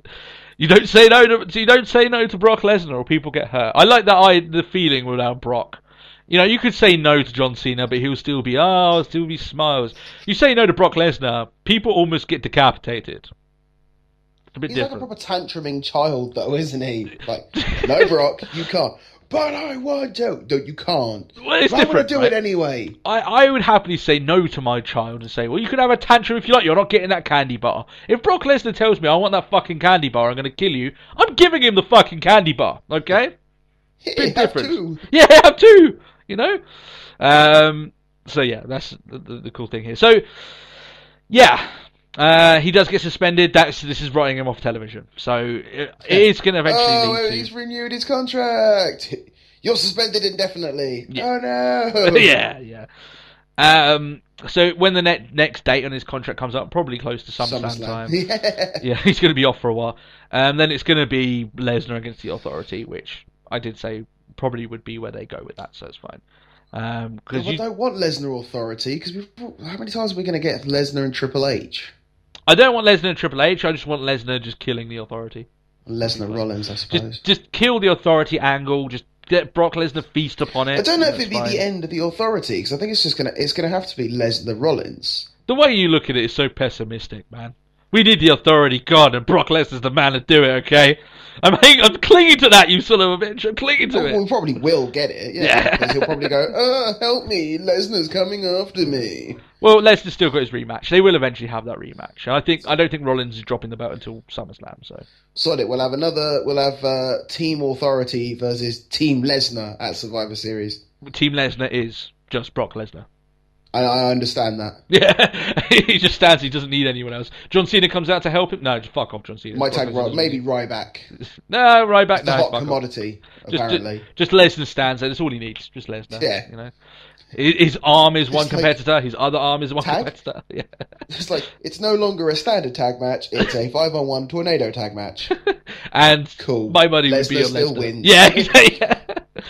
You know, it's funny, right? We've seen tons of John Cena winning matches. Doesn't feel the same when Lesnar destroys a guy and he just dominates and wins a match. It's just like, it's so much more entertaining. It really is. I think it's better because we know Cena's like, they're going to put on this big show. Like, oh no, Cena might lose this, but he won't. It's just with Lesnar, it's just like, yep. Yeah, he just rung the bell and already I know he's going to win. Yeah. So I'm going to enjoy it. It's just like, oh, because he's methodical with it all. And that's probably one thing I love the most with it. Yeah. Because it's just like, rather than Cena, it's like, and it's a 2 and a throw, and it's just Lesnar's just like, yep, suplex you. Yeah. I mean, pace and prowl like a predator sort of thing. Yeah, he takes his time. You're crawling back up, aren't you? I don't want you crawling back up. Another suplex. Yeah. Couple of knees. Well, you say he's methodical, and you have to be the mayor of Suplex City. It's one of the things that... Oh, yeah, imagine his campaigning run. Yeah, exactly, yeah, just suplexes people. Yeah, it's great. So, that's one of the things I like about Suplex City. You know, it's quite cool. After this event, there's a segment that made me worry a little bit about Brock Lesnar. So, They do a long while where basically they're checking on Cole, who's just decimated in the ring. The other guys, like commentary. The camera guy who got F5 twice, who gets seen to after Michael Cole, which I thought was quite funny. So yeah, they've got all that, and then after that, they've got Renee Young, who catches Stephanie backstage. And here we go. Stephanie says that Lesnar obviously endangered WWE employees. Apparently, he's going to get fined. Which obviously won't go down with Lesnar. He's not going back to MMA as he's signed a new contract, and now she owns that son of a bitch. And here's what makes me worried about that. Go on. No, carry on. Okay. I just loved it because it's just the way she was just like, and I own that son of a bitch. It's like, you're so your father's daughter. She is, definitely. Here's what makes me worried about it, right? Is Lesnar now going to be the next tool to get Stephanie? They do this a lot sometimes, Steph. They've done it with Daniel Bryan. They even do it with John Cena. They belittle people to make themselves. I've already said I hated the fact they do this, right? Because it makes their stars seem less like wrestlers, less like fighters, more like just contractually obliged idiots, right? Because she'll just dress them down, she'll emasculate them for her own ego, which doesn't need to be massaged, right? Yeah. I hope, and this makes me worried, I hope this doesn't eventually lead to something like that happening with Lesnar, right? And I don't think it will. I don't think there'll it be will. There'll definitely be something in his contract where it's like, and if I don't like it, I get to say something. Yeah, like Lesnar should be treated like a fucking storm of arrows come across your fucking, your organization. You just can't get away from it. It's just a beast coming for you. You can't stop it. Our guy's like 300 now. Yeah. It's like our arrows will block out the sun, sort of thing. Yeah, like the fact is that he's an unstoppable force. You just can't stop him. So when he eventually does come back, I don't want Stephanie going, "Oh, it's only Brock." Doesn't matter. I want them to be treating it as if the fucking 4 horsemen have arrived at their door. It's only Brock. You mean Brock, the bringer of Armageddon? Yeah. Yeah, only Brock. They should treat it as if they're quaking in their boots because Brock Lesnar decided, you know what? I like your heads. I'm going to take them. Right? Yeah. That's how they should treat it. At first. It's just like, yeah, that's how they should treat it. But I worry that they're going to use it, and Steph is going to stand at me. Oh, I own you, and you're under contract here. You have to do whatever I tell you to. Yeah, obviously Lesnar will eventually win that rivalry. Back a few years, we'll have Mariachi Lesnar. Mariachi Lesnar. Do you not remember? I do remember that. Yeah, I do remember. That's quite funny, actually. Didn't even think of that for a while. But you know what I mean. You know where I'm going with this. That I'm just worried that it will. Something's going to be said like this. No, they should treat him like the inevitable doom that is going to happen upon him. We're going to repackage him. Okay, what as what? Kratos. Yeah, I've been playing this game God of War recently. When you say repackage him, I just thought, what would WWE do just to dress down this guy? Welcome everyone to the third Matador. Like no, they did it. We have El Torito. Now here, Grand Torito. Yeah, God no, don't give them ideas. We need our beloved Beast incarnate. We don't need another. Oh no, I don't even want to think of that. Let's move forward because that's making me depressed. Stardust versus Damien Mizdow. Stardust. Yay! You know what? I was talking about his get-up. I realised exactly who he reminds me of. Mr. Sinister. Oh, really? Yeah. Google that shit. Google a picture of Stardust. Bam. There you go. That's it. Different colours, obviously, but still the same sort of get-up. Yeah. Now, I was a bit like Ming from Flash Gordon or something. Yeah, something like yeah. Byron Saxton was now on commentary, basically standing up because there wasn't a commentary table anymore. I'm just going to get this done now. Go on. The amount of times we've seen the announce table flipped. Yeah. And put back again, and then 5 minutes later, welcome back everybody, here's what happened to our announce table 30 seconds ago. Yeah. Not this time. No. Poor Byron Saxton had to stand for 2 hours. Yeah. Because apparently they can't flip the table back. Or he can't grab a chair. Yeah. Things there as well. That's it. Well, surely we've got... They even had a Spanish announce table there. Yeah. They could have just gone, oi. Shuffle up a bit, yeah. Yeah. Stand. Yeah, I thought, that's quite funny, but There's here's the thing. There's the timekeeper. It's like, Baron. Oh, yeah, this chair, lovely chair. oh, my legs, they hurt. You haven't got up. But, terrible. Or is it going to be the 5-second rule when Lillian Garcia gets out of her chair like Byron Saxton just yeah, sit boy, down that's a little mine. Fighting for, it's just a massive kerfuffle like at ringside where like all the I want to sit. Yeah, like musical chairs. Full well though, if it called for it later in the match, there'd be a spare steel one knocking around. Of course. It's WWE logic. It's the way it goes. Sit. No, you can't sit in that one. We need it for a spot. Yeah, exactly. But that spot's not going to be for another hour. Just in case, break it. That's it. With his massive ass, shall we say. Wow, we're going down a very shameless pay-per-view plot there now. You're the one who mentioned I'm the one who did it. I'm the one who said they were lazy and didn't want to fix a table. Well, let's go from this. What do you think of Saxton's commentary while he was on his own? Yeah, that's the word I'd describe it. I thought it was pretty shit. I thought he had one. He needs people. And it's like he needs someone to work off of. Like I've not watched him on SmackDown. I don't really recall him on NXT. But I'm guessing he needs people to play off of. Yeah. And it's really? Like, this is it. Ask Joey Styles. And Lesnar and yeah, Miz Dow who pushed the Miz last night and then fought Big Show and then Big Show won the Andre the Giant Memorial Battle Royale. Yeah, and it's also his quietest speaking voice ever. He doesn't seem passionate about it at all. And there's Stardust. And Stardust was in the 7-man Intercontinental title match. You got a really good impression. You're pretty good at that. This old man sat in a chair by a fire. Then I had my sweets. Yeah, he's sucking on a Werther's original. Candy. Yeah, that's it. The one thing, right? I thought of when because he spent a lot of time in his own. It wasn't just this. He did the match afterwards as well for it as well. He went solo for almost an hour. Yeah, he went for a long time. But the thing is, right, is that ask Joey Styles how hard it is to do a show on your own, commentating on your own. Now, he did it very well. Still extremely hard to do. And Joey Styles is better than Byron Saxton. Far better, right? Here's the thing. So I don't blame him for doing bad. However, Saxton missed this opportunity to prove that he could be a phenomenal commentator. Yeah, right? This is it. This is go time. Yeah.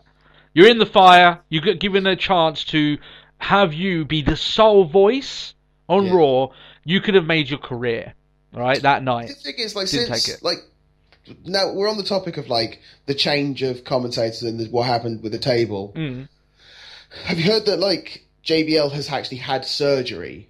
No, I didn't know that. No. Yeah, he's genuinely had surgery on a stomach wall or something like that. Oh, okay, something he had planned anyway. I'm guessing so. I'm guessing it was a way of writing them off. But Cole and Booker will be back next week. Cole wasn't actually that bad, or Booker was just some scrapes and some bruises. But JBL's genuinely gone in for surgery. Booker, fair enough, right? If he comes back next week, got no issue with that because he barely got hit. That gurgle scream was quite funny.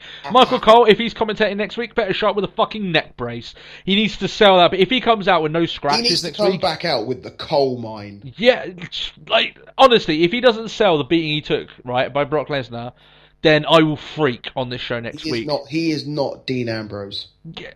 Even Dean Ambrose shouldn't be doing that shit. I said that back then. There's no way Cole cannot no-sell what happened to him. There's no way. They won't do it. I hope they don't do it. I really hope that they have to. As long as they mention that he's missing a shoe. Yeah. Just he comes out with just one shoe, still looks around every now and then for it. It's... So going back to Saxton, I don't blame him for not taking this chance. But I do get the feeling as well, having him here, even when he was commentating with Lawler, who came out to save him, essentially, because he was doing so badly. Here he comes to save the day. Yeah. Oh, great. Oh, goody. Yeah. Just before a Divas match. What a shock.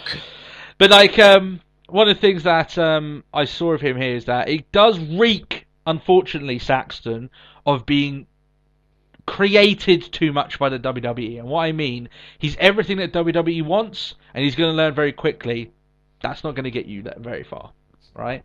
What WWE wants you to be is different from what they really want you to be, right? Because they're never going to... He was bred. It's like in the bottom of like Stansted, Connecticut, there's a lab. Yeah. The best of WWE creative come together. It's like, we need the perfect ring announcer. Yeah. We need the perfect commentary team. Yeah, that's it. And they just, come up with crazy ideas, throwing... And bland individuals. Yeah, exactly, yeah. So the thing is... With the sprinkling of some JR and a bit of just... oh no, something's gone horribly wrong. We put in too much Michael Cole. No.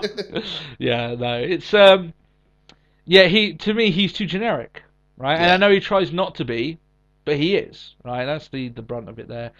Man, after his performance this week, he's not better than Renee Young, right? I've seen Renee Young commentate. She's better. Why couldn't they just send Renee Young out? Yeah, I would have loved. Man, imagine the pop. Because at least then it's like, it's clearly not a contingency. It's like, yeah, we knew this was going to happen. Look, Byron Saxton and Lawler. What's that? Is that the SmackDown announce team? Yeah. Commentary team. Oh, on Raw. Why would that be? Yeah. Like, like send out Renee, because then it actually looks like, right, we know she's done a backstage interview. She's not here. Like, we've never seen her really doing an announcing other than NXT. It's just like, right, send Renee. Yeah, no, I fully agree. I thought that, and it's a great way as well to bleed her into doing that role as well. And the fans, I tell you what, they would have greeted her like with open arms. She probably would have got a pop. The moment she put that headset on at Raw, I guarantee a lot of people would have been like, Renee Young's on commentary. That's fucking awesome, right? I know we would have been here, but missed opportunity. And tell you what, didn't look good on Saxton this week. Didn't look good on him. He had a chance. Just didn't take it. This match, however, it's okay. Mizdow gets the win. It's pretty quick. He does get floored by the Miz afterwards, which, as we know, is probably going to set up the singles match of the pay-per-view. Probably is going to happen between the two guys. The one thing I was just wondering is, like, when are they, like, he's gone on his own. Like, I guess they got to let the Mizdow thing run its course, but when can he go back to being Sandow? Well, he's a face now. Different thing where you can't go back to the same old gimmick. I reckon they should let the Mizdow stuff go until Miz goes, and then you've got to repackage him. Not drastically, but you can't keep him coming out with Miz's music. You just can't keep doing that. Just get some sort of plan for the guy, because he deserves it, right? He made something out of the bullshit you gave him. He deserves it, right? So the thing is that this kind of feeds back to what we were on about earlier when we were on about Reigns, where it's just let it be. It'd be natural. Don't force it. Yeah. He was starting to get over as the intellectual savior. Yeah. And they dumped it. He got the briefcase, and he's the second man not to win with the briefcase. It's not exactly a great club to be involved. I know John Cena is the only other person, but it doesn't look good on you if they didn't think. Yeah. That means they change their mind on you. That's the important thing with you losing the briefcase like that. And it's the best position. We think you're good enough. We thought you were good enough. Yeah. Even if he does come back, he could still come back as the intellectual savior of the masses. He just can't blast the crowd. He can come back and verbally attack the heel who's in the ring with him and say, "You're obviously ignoramus. Me and my my fellow intelligent community around me here at this city are confused to be in your presence because you're so fucking stupid." All this other stuff, you can do all that. So he could do it. Just I don't see them doing it. So we'll see how it goes. He more than likely, and man, this makes me very sad, he'll more than likely get forgotten because they won't have any plan what to do with him after the match. So there we are. Moving on to the next match anyway, this is interesting. Curtis Axel comes out. Apparently he states that Axelmania is still running wild. And the fact that it took 29 other guys to eliminate the Axelmanian. Sure, yeah. I don't know how long this stuff's going to go on after Mania. I loved that opening moment. Well, yeah, we just got tossed out, yeah. It's just, wait. Cool. You've done it? Yeah, right. Yeah. Crowd surfing, boys! Yeah, essentially, yeah.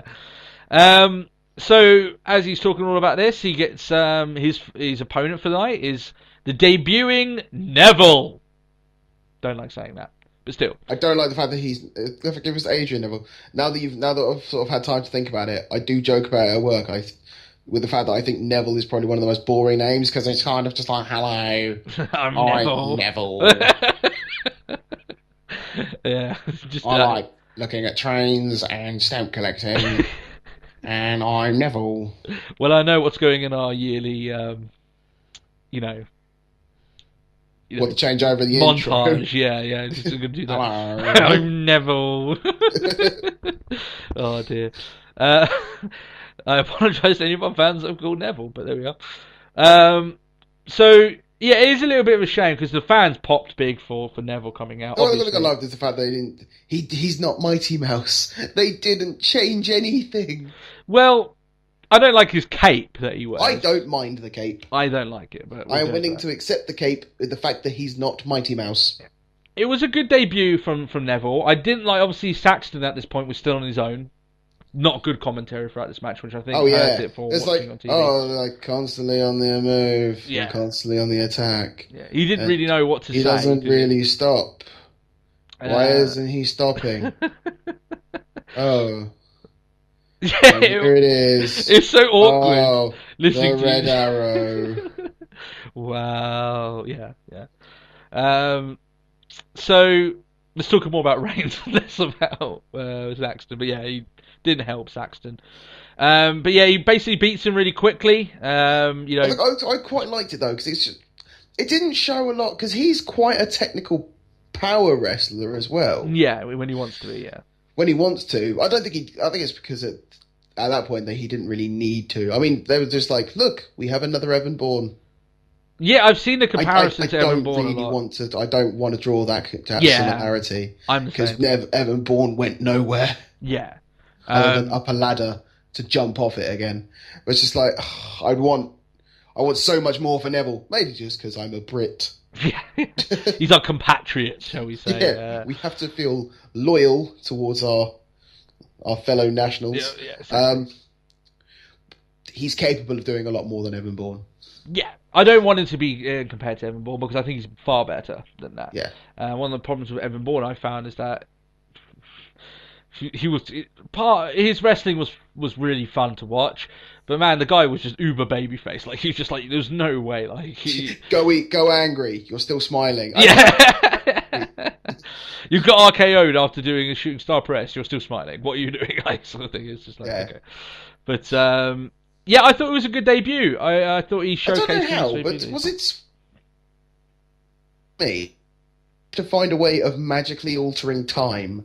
Because his red arrow felt quite slow. Yeah. He was obviously making sure. Oh?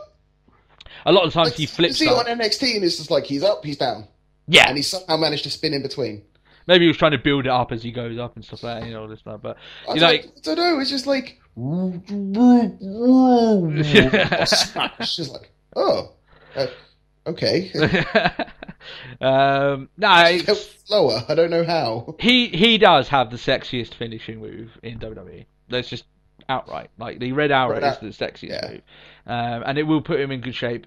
The thing is, right, is that I just get the feeling like WWE just doesn't know what to do with him, and they've debuted him on the main roster. I just don't think they know what to do. They're probably going to let him have they're going to let him have a couple of wins here and there.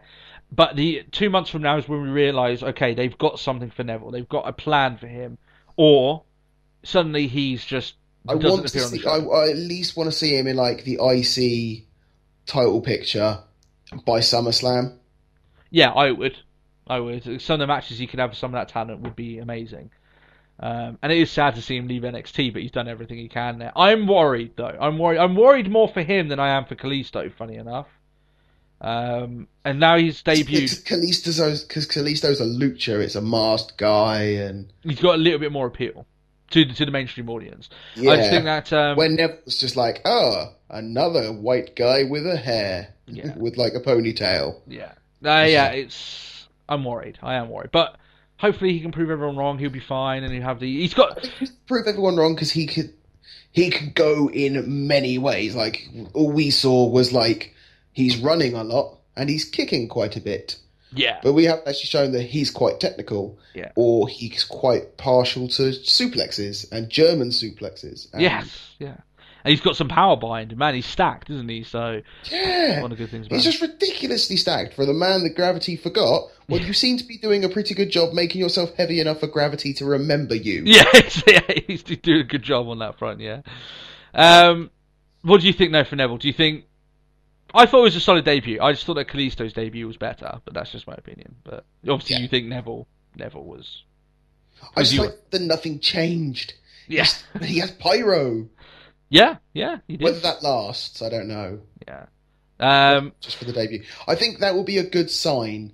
I think if if he's still got pyro next week, for example, or whatever, if the pyro continues, then they've still got stock. I think the moment the pyro stops, we've got to decide. Well, we've got to hit a point where we realise, right, it definitely wasn't just for his debut. This is now part of his entrance. I don't think he'll have pyro next week. I very much doubt he will.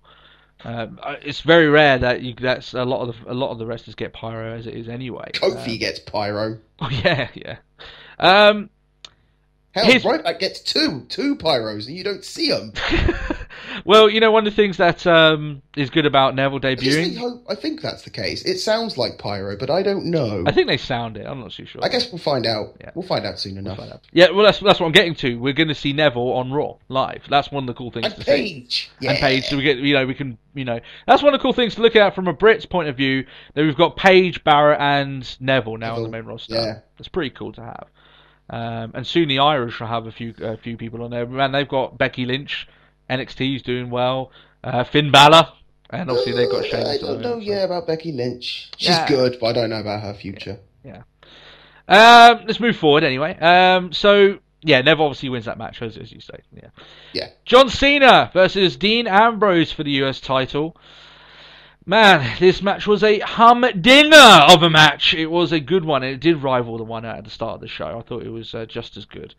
And man, once the WrestleMania crowd leaves, I'm going to miss the John Cena sucks song that they do at the start of the thing. No, because it's fine, because it starts in the UK. They do it we do it over here as well. Oh, I'll be singing it, definitely. Yeah. Oh, yeah. Cena takes the mic before the match. He... the fans are firmly against the nay. He still calls us the best wrestling fans around, and then announces his open challenge and tells someone if they want some, come get some, which is obviously his line. Saxton then says, "Here comes Rusev." He actually means here comes Dean Ambrose. I guess they're running with this thing of why didn't Rusev come out? He had a free shot at the title. I guess that kind of makes sense. Yeah, but it's the way he was just like, "Here comes Rusev." Coming. Dean Ambrose's music hits. It's like premature, dude. So these two matches, like I said, the two matches on the show definitely showed. I got one question with this. Go on. How is Dean Ambrose alive? Oh, after what happened, after that ladder. Yeah. Well, he just doesn't sell, so there's that. It's just like the man is made of rubber. Yeah, he just gets back up again. Or he is also part of the creations of Stamford, Connecticut. Yes! WWE headquarters. He had Chemical X put in. Chemical X, or he is a clone. Oh, he's a guy that's got tons of Ambrose clones. When one of them dies, they just put it. That's why he doesn't have any injuries after his match. That's it. And Cena's an android. We have clone against android in this match, Matt. Wow. Cloning android and sort of biologically engineered announce team. Oh, wow. You're onto something there, Matt. It's like X-Files. It is. You're one of those, conspiracy nuts taking pictures of the sky. Terrorists. You're taking the pictures of the sky and making that your proof that WWE is using genetic experiments. That's it. Yeah, exactly. Moving on. Away from that. That was. I did not expect us to be talking about that during this week, but there we are. So, this match is very, very good. The thing is that I did get excited about this match and thought, it's going to be great. But Cena has beaten 2 Rising Stars at two back-to-back WrestleManias, and he was about to beat 2 Rising Stars in 24 hours because he was going to beat Ambrose as well. Yeah. Now, Ambrose came off for this match looking good, so a little bit less. Looking very good, to be fair. I really did. I may actually concede that this was the better. Yeah, I thought for to and fro, and the crowd were actually, to be fair, they weren't so much against Cena by the end of it, because it Yeah. was like, this is actually a really good match. It was good stuff. So fair play. There was a few moments in this match that I really enjoyed. One being that obviously Dean Ambrose kicked out of the AA, which does very rarely happen. You know, Yeah. that was good on him. And he locked in his own STF, and he showed Cena how you actually apply that hold. This is pressure, bitch. Yeah, exactly. This is how you actually do an STF, Cena. Can you take notes while you're screaming out in fake agony for us? But yeah, he does a far better STF, Dean Ambrose. I did also realise it in this match. Like, I know it's been proven, and I've seen so many videos, but Cena talks too much. Oh, way too. One of the things, actually, because I've said that, I was watching with my wife. My wife pointed out, I was like, why is he talking? Why does he keep saying what he's going to do? I'm like, well, if you can see it, everyone can see it.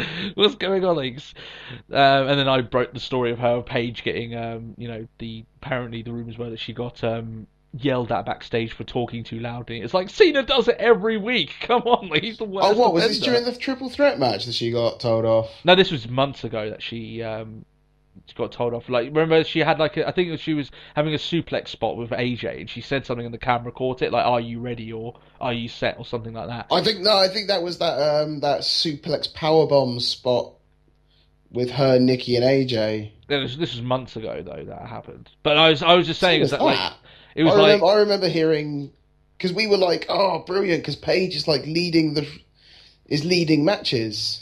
Oh yeah. I remember what you're talking about now. But the main thing that I'm getting at though is that, like, man, it's the fact that she got shit and like Cena was like, and then you're gonna duck it, back elbow, and you're gonna duck that one too. Botchamania has a segment just for Cena doing that. Like, if you keep doing that and you're the top guy of the show, there's no way you can dick anyone on the rest of the show for doing exactly the same thing. There's no way you can do it. So, even though it's still wrong, but still. Cena retains his title after a second AA, which puts away Ambrose. Yeah, Ambrose did look like a bit of a badass here, but maybe this clone just didn't get the job done. They'll go back to the drawing board, huh? That's it. They will sort of like boil him down. Yeah. Into sort of like a biological paste, and they will use it to fuel the next generation of Ambrose clones. Ambrose clones. Yeah, exactly. That's the way it goes. Long live the Ambrose. Or maybe Renee dynasty. Young funded it. Yeah. I wonder how she could have her own. Yeah, exactly. If you ever. Oh dear. I hope that later on down the line. I'm gonna have nightmares now. Yeah, you're gonna have like an army of Ambroses chasing you down the street, Terminator style. That's what it's gonna be. All in like equipped as if they were straight out of CZW. I tell you like what, the WWE one, like CZW John Moxley chasing me. Just different iterations of him over the years. Yeah, what would be funny is if you have 250 Dean Ambrose chasing you, because that's the exact amount of subscribers that we have now. So, yeah, I had to throw that in there. So yeah, God. Someone needs to write like a fan fiction of the day of the Ambrose, where the Ambrose clones break out and just take over the world. And all they want is hot dog carts. That's all they want. That's all they want. Renee Young. Funny about Renee Young. She'd have her hands full with Ambrose clones. Renee Young is... No, that was way more CD pay-per-view plot here. Let's move forward. Renee Young is backstage with Seth Rollins. Rollins says that Lesnar got exactly what he deserved when he attacked innocent people, and he deserves a 7-figure fine. I tell you what, you do that, and Mayor Lesnar will have to start raising his taxes in Suplex City. That's it. Much more suplexes for everyone, I think. Bitch, yeah. Orton shows up and says, well, you know what? I beat you at WrestleMania earlier on, so, I should be in line for a title shot.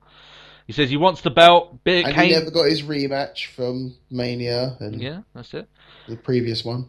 Kane and Big Show then back up that claim, saying, okay, not going to let you fight our guy, essentially. Rollins says, you know what, I'll give you until the end of the show to find 2 other people that will back you up.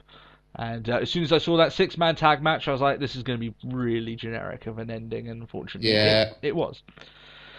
AJ Lee, Paige and Naomi against the Bella Twins and Natalya. Natalya, by the way, who's channeling Inner Dominatrix recently. So, yeah. Sex Dungeon Natalya. I don't mind. She looks good in it. Now, this is what would be AJ's last Raw appearance. And as we said here, this is the one that made me convinced that she wasn't pregnant, because she was bumping pretty hard in this match. Yeah. But I was watching this with my other half in this one. And I told her, it's like, oh, like, this is really weird, because I just finished watching this before we started recording. I was like, this is really weird, because I now know that she's retired. So I'm kind of going back on this. You feel like you've got some It was like watching because I hadn't watched the Raw with Ultimate Warrior on it until after Ultimate Warrior died. Yeah. Like, and it just feels weird watching it then afterwards, doesn't it? Yeah. No, I was in the same boat. I was just sort of like, oh, and there's all these rumours that she's pregnant. It's like, well, I was just like, no, not really. Unless look at that. I was like, oh yeah, they're trying to see if AJ can kick herself in the back of the head. Yeah, stretching her womb out, maybe. Maybe they're helping her. You know, maybe. Which doesn't work that way, but of course, Nikki Bella's jealous of the pregnancy thing. So oh no, that's going down. Yeah. But that's what happens in Bizarro World. We're still there, by the way, everyone. We're still in Bizarro World. We still had a long match of good quality. Bizarro World is where we have lengthy Divas matches. So, yeah, we're still there. And 6 Diva tag matches that don't turn into clusterfucks. Isn't that fun? Yeah, it's quite cool. Yeah, this match is good. Good action in this one. And... man, funny enough, I know we've been making our jokes in regards to the train going through Bizarro World. I wonder how that train fares now. Its conductor is gone by the form of AJ. That'll be quite interesting.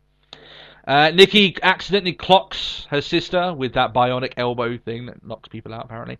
And then Naomi then hits the rear view to get the win. I still call it a rather cheeky move, if you ask me. Thank you. I'll be here next week. Thank you. No? No. I overanalyzed it. I was like, why? Is it because it's an arse in the face and a PG? Oh, cheek. Oh, you didn't get it. It's just like, oh, no. You're going to be one of those guys, you're going to be sitting here, like, I just imagine you sitting here like the end of, after the podcast, like, hours after it's done, just like, that was quite funny. It's going to be like 3 a.m. I'm just going to sit up in my sleep and go, and fall back to sleep. Yeah, exactly, yeah. So bad joke of the week goes to me again. I'm winning these each week, man. I've got some bad jokes, on this show. So this does lead into what we said going on before. That the Bellas, they're not going to be breaking up, but they probably will have a multi-diva title match in which they will be kind of against each other, but against other people as well. So it's kind of bringing up the break. They won't be breaking up as a group. It's just to build a title match that will involve the pair of them. So if you just trying to think, if you were to book a Fatal 4-Way Divas match at Extreme Rules, what would you have? Nikki, Brie, Naomi, Paige? Yeah, that's the way I'd go about it. Yeah, personally. But the thing is, I think we should have Nikki. And we should have Cameron and Eva Marie and Rosa Mendez. No. You've been bought out of it, you son of a bitch. No. I confirm or deny such statement. You love the bunny, don't you, you son of a bitch? The 4 that you said at the start is what I'd go with, but it's Extreme Rules. Especially considering, like, we need a Fatal 4-Way. Whose 4 girls we reckon could pull off a half-decent Fatal 4-Way? Done. Yeah. Because it's Extreme Rules, though, they should go all out, make it a tables match or something. Just do something. Yeah. They have to. It's Extreme Rules. It's so long since we last had a women's tables match. If they want to be treated, give divas a chance, give them the same chance as the guys, give them the hardcore chances like the guys. I watched a hardcore match between Victoria and Trish Stratus where they were whacking 7 shades of shit out of each other. It was yeah. It was good. So go for it. I say they want to be treated like the guys. You've got to take the hits like the guys. Take a fight like, yeah. Exactly. Backstage, Orton is greeted by Ryback, who tells him he'll team with him as long as Orton feeds him more authority with added barbecue sauce and relish, because that's what the big guy likes. I added that bit in, but he essentially wants to eat. Pretty true, yeah. When he says stuff like, I want to eat the authority, all I can just think of is, that can be taken very sexually, but you won't hear any jokes like that on this podcast. Even though you kind of already just got a joke like that, but still. Obviously, I almost called him Goldberg there. Man, that would have been bad. Ryback, he will be in the... I was going to say, don't do that. Those chants have ended. Yeah. So old. Exactly. I don't want to start that back up, Jesus. This is the one thing I was thinking. I was just like, 6-man tag match? Zad Rollins? Oh, we don't know who the third guy is for Orton's team. Oh, Yeah. Gee, I wonder who it could be. Yeah. Dun dun. Yeah. Yeah. We all knew, we could see it coming, couldn't we? Yeah. But yeah. At least Ryback's here getting a main event, but it's not exactly great for him. I don't think they have any one care. thing you must remember. Go on. Reigns is a wank pheasant. Yeah, he is a wank pheasant. I don't understand what a wank pheasant is, but I like it. Definitely is one. Yeah, outright, yeah. We'll get to that. We're jumping so far ahead of the listing. We're not that far away from it anyway. Before that match happened, before Roman Reigns revealed himself to be a wank peasant, Goldust jobbed out to Rusev. Oh yeah, I forgot about that. Might be because Goldust is in the ring. He got no entrance, and then suddenly Rusev pulled me out. I was like, I'm just going to skip this match. Because I fast forwarded it. I was like, I know exactly what's going to happen. Yeah. Rusev's mad, and you have Goldust no intention of watching. Victim. You have no intention of watching Goldust job to him because I know you like Goldust, so exactly. I like Goldust as well. So, but yeah, pretty much that's exactly it. You know where it goes. There's not really much I can say except for we want Lana chants erupting in the crowd. I believe I did notice those. Yeah, she only showed up at WrestleMania as a one-off. She is still off making the movie that she's doing. So it's done now. No, I still think they need to do more with it. It finished this week. Oh, okay. So maybe she'll be back soon. But we'll see. We'll see. Considering she was partly to blame, or what Rusev's thinking of him, why he lost and everything. Be interested to see what they go. Maybe they make Lana face. I mean, people want to chant for the girl because she's drop dead gorgeous. So I think they'll just chant for her, whichever happens. Yeah, exactly. She can stay heel. It's just like, we want bum. Yeah, we want your ass. It's fantastic, and we like it. Yeah, pretty much so. Now, one thing I do hope about Rusev before we move on to the wank pheasant business is that they've kept Rusev really, really strong for 12 months.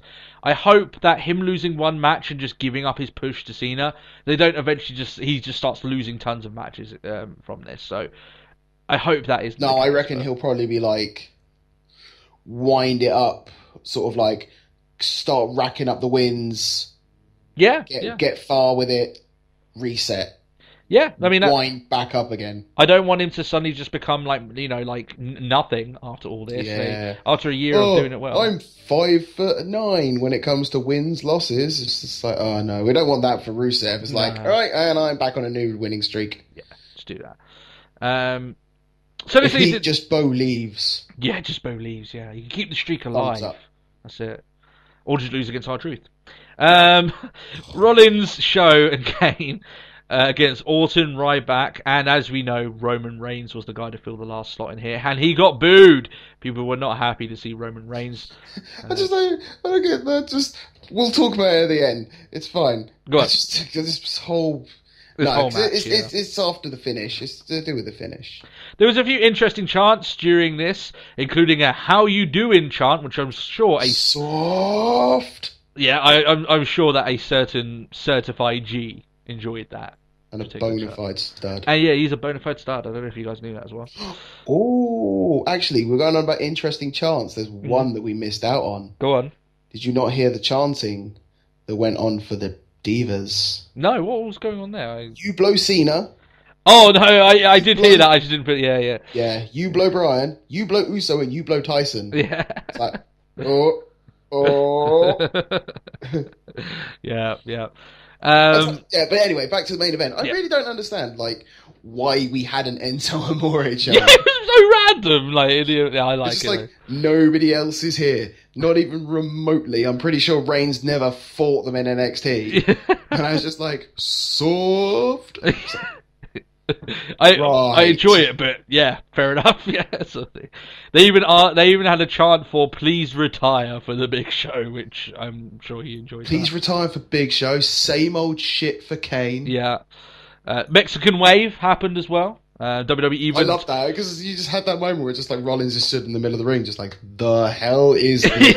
And the camera pans out. Yeah, they actually turned they turned up the lights for it. I don't know if you noticed that. They actually turned up the lights so you could see all the entire crowd. I love that. I thought that was cool by them there. But yeah, good stuff. I like that.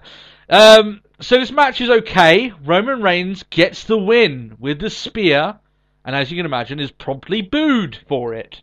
I Yep. thought it was a bit of a dumb ending, to be honest. I think if you get anyone get the pinfall, considering it's the crowd after Mania, they're not into Reigns. Just let Orton get the win. You didn't even let Roman get the spear. Just let Orton have an RKO. Just let him pin the guy. Or let Ryback get the win. Yeah. They popped big enough when he shell shocked Big Show. Yeah, that was a cool moment actually. Yeah, when he did that. But yeah, I mean, if you wanted a ending of Raw which included tons of people booing, then yeah, you got that. Yeah, well done. I just don't get it. It's just sort of like the whole build up to Mania. Guess what? He's getting booed. Mania, 77,000 people booed him. Yeah, exactly. It's and were chanting for Lesnar to carry on beating him. Yeah. And then he came out for Raw to get booed. Yeah. And it's like, do you know what? We'll have him go over. Yeah, let's just do that. Because that what makes him look strong after him doing the good for Lesnar.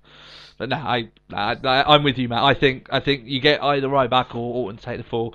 Just don't fight it. Just you can still win the match. Just don't let him be the one against the pin. Get him out of this WrestleMania weekend. It'll be a bit easier for him then. And turn him heel. Just do that. Turn him heel. But obviously they won't. Why not? Just giving him the night off. Yeah, sell the beating he received, maybe, because he looked absolutely fine, even though he got fucking F5'd like 3 times or something stupid like that. Was it like 4 F5s? Like the one thing I think they seem to be forgetting. I think he took more punishment than Cena did at SummerSlam. Yeah, and he just came out not even with a bandage on the guy. You know, it just didn't seem right to me. They need to learn that if you play down the damage that's done to these guys, then it's eventually going to be like, why should we care what they do? It's going to be a little bit along those lines. Yeah, exactly. If you play down the damage that they received, you're essentially playing down the guy that delivered it. And it's like, do you want to make not Roman Reigns? Does Roman Reigns want to make Brock Lesnar look like a pussy? Yeah, no. And obviously, I get the whole he was laughing at him and all that. It's like, this is fun. You hit like a girl. It's just like, no, you genuinely got your ass kicked, dude. Yeah. No, that's how it felt as well. I just don't like the way this is a philosophy they've gone through this year. I still remember Seth Rollins and Dean Ambrose almost coming out barely unscathed after their hellacious Hell in a Cell match, and I'm like banging my head against the table. Rollins. Yeah. And At least Rollins had some tape. Yeah. And I was just like, come on, sell it. You are in a war. Fucking sell it. And yeah, it just didn't seem that way. Yeah, but still. So that's the show. It didn't end that well. However, still, regarding the ending and the main event, which really didn't live up that well, you had 2 phenomenal matches, a very memorable show all in all, a few really cool debuts. I wouldn't say 3 phenomenal matches. You had 2 phenomenal matches and a really good tag match. Yeah. Very, very entertaining that tag match. After the show, Sting was interviewed. I can state it all in one thing. I don't know what my future is, and I'm going to Scorpion Death Drop Bo Dallas. That's essentially it. It wasn't really worth staying up and watching it on the network. No. But in terms of our question that we ask ourselves each week, should you go out and watch Raw? Of course you should go out and watch this week's Raw. You'd be stupid not to. It's the Raw after WrestleMania. That's it. But it was a good. The thing is, it's like these are the rules that we were just like, this is why we watch it. Yeah, it was fun. Damn good wrestling. Tell you what, wrestling at the currently in its state as it is at the moment, often commits the cardinal sin of just not being fun, not being entertaining to watch. This show was fun. This show was entertaining. So, yeah, it was definitely worth watching. And it didn't have a huge standout moment, but I'm fine with that because we had that huge standout moment at WrestleMania when Rollins cashed in. So, but this show overall, from start to finish, was pretty decent, except for the end, which I thought was it was just lackluster. It was an ordinary Raw ending, and it shouldn't have been an ordinary Raw ending in what was not an ordinary for an extraordinary Raw. Yeah, exactly. So that's our thoughts on it there. Definitely thumbs up this week. Go watch Raw. And obviously, if you haven't watched WrestleMania, go do that as well, because we did a review on that on WrestleMania. I'm guessing you guys would have already watched it anyway. We have passed 250 subscribers. Thank you all. We are ecstatic about that. So yeah, thank you all for breaking that. 300 is the next milestone. We are very close also to attending Raw Live. Is in 2 weeks. We're doing that, so we'll have that. I'll be over in England with Matt as well to obviously do that. If you guys have any questions, however, please leave them in the comments section. We will answer them. If you've got any interesting comments in regards to what we said, we may even refer back to that as well. The reason why we don't reply back to you in the comments is because if we want to, we'll normally do it on the show. We find it more personal for us to do it that way. If anyone can come with any sign ideas, then it'd be helpful. Yeah. All I'm thinking of at the moment is a Rollins one, which was like sell out. Was it sell out, buy in, cash in? Yeah. Yeah. One thing I need to reference as well is the fact that I know I promised that we'd be getting some shirts up. With the WrestleMania week, I've not been able to design them, and this is the first shirt I'll be designing, so it's going to be a bit later. We won't have them at WrestleMania, I don't think, because it's going to be too close. At WrestleMania? Raw, sorry. But you need to follow our Twitter as well, because we're going to be taking pictures, we're going to do vlogs. First time you're going to see our faces. That's going to be a shocker. So see us at Talk Wrestle Pod is our Twitter. There you go. That's the only other plug I'm doing for it on this show. If you're a new listener, Matt, what the fuck do you do? What, the fact that you like and subscribe this shit? Yes, that's exactly what you do. I like that as well. You're plugging it now. I'm just leading into it, yeah. Yeah, of course. You should subscribe to us, and you can catch all our videos, including our April Fools and the WrestleMania review we did. Apart from that, I've done all the plugs I need to, I think. I think we've done it all quite well. We have done it. A bumper show. I did not expect the show to be this long. It has been over 2 hours, as we've been doing recently, but plenty of stuff to talk about. Leave us your thoughts in the comments and your questions. We love you all. Thank you for the support of the show. We would not be where we are and enjoying it this much without you. I urge you guys, now we've hit this milestone, go back and watch episode 1. You will see the massive difference that we've been from 1 to 69, where we are now. So... Yeah. It is strange. Look at, we did 1 hour episodes when we started. It's crazy. We cannot fit in what we have now in 1 hour. Just can't do it. It's not possible. I think we should try and give it a shot. Man, I'd just be going mental. I'd take fucking speed before we start. You know, someone would have to slow it down, you know. But there we are.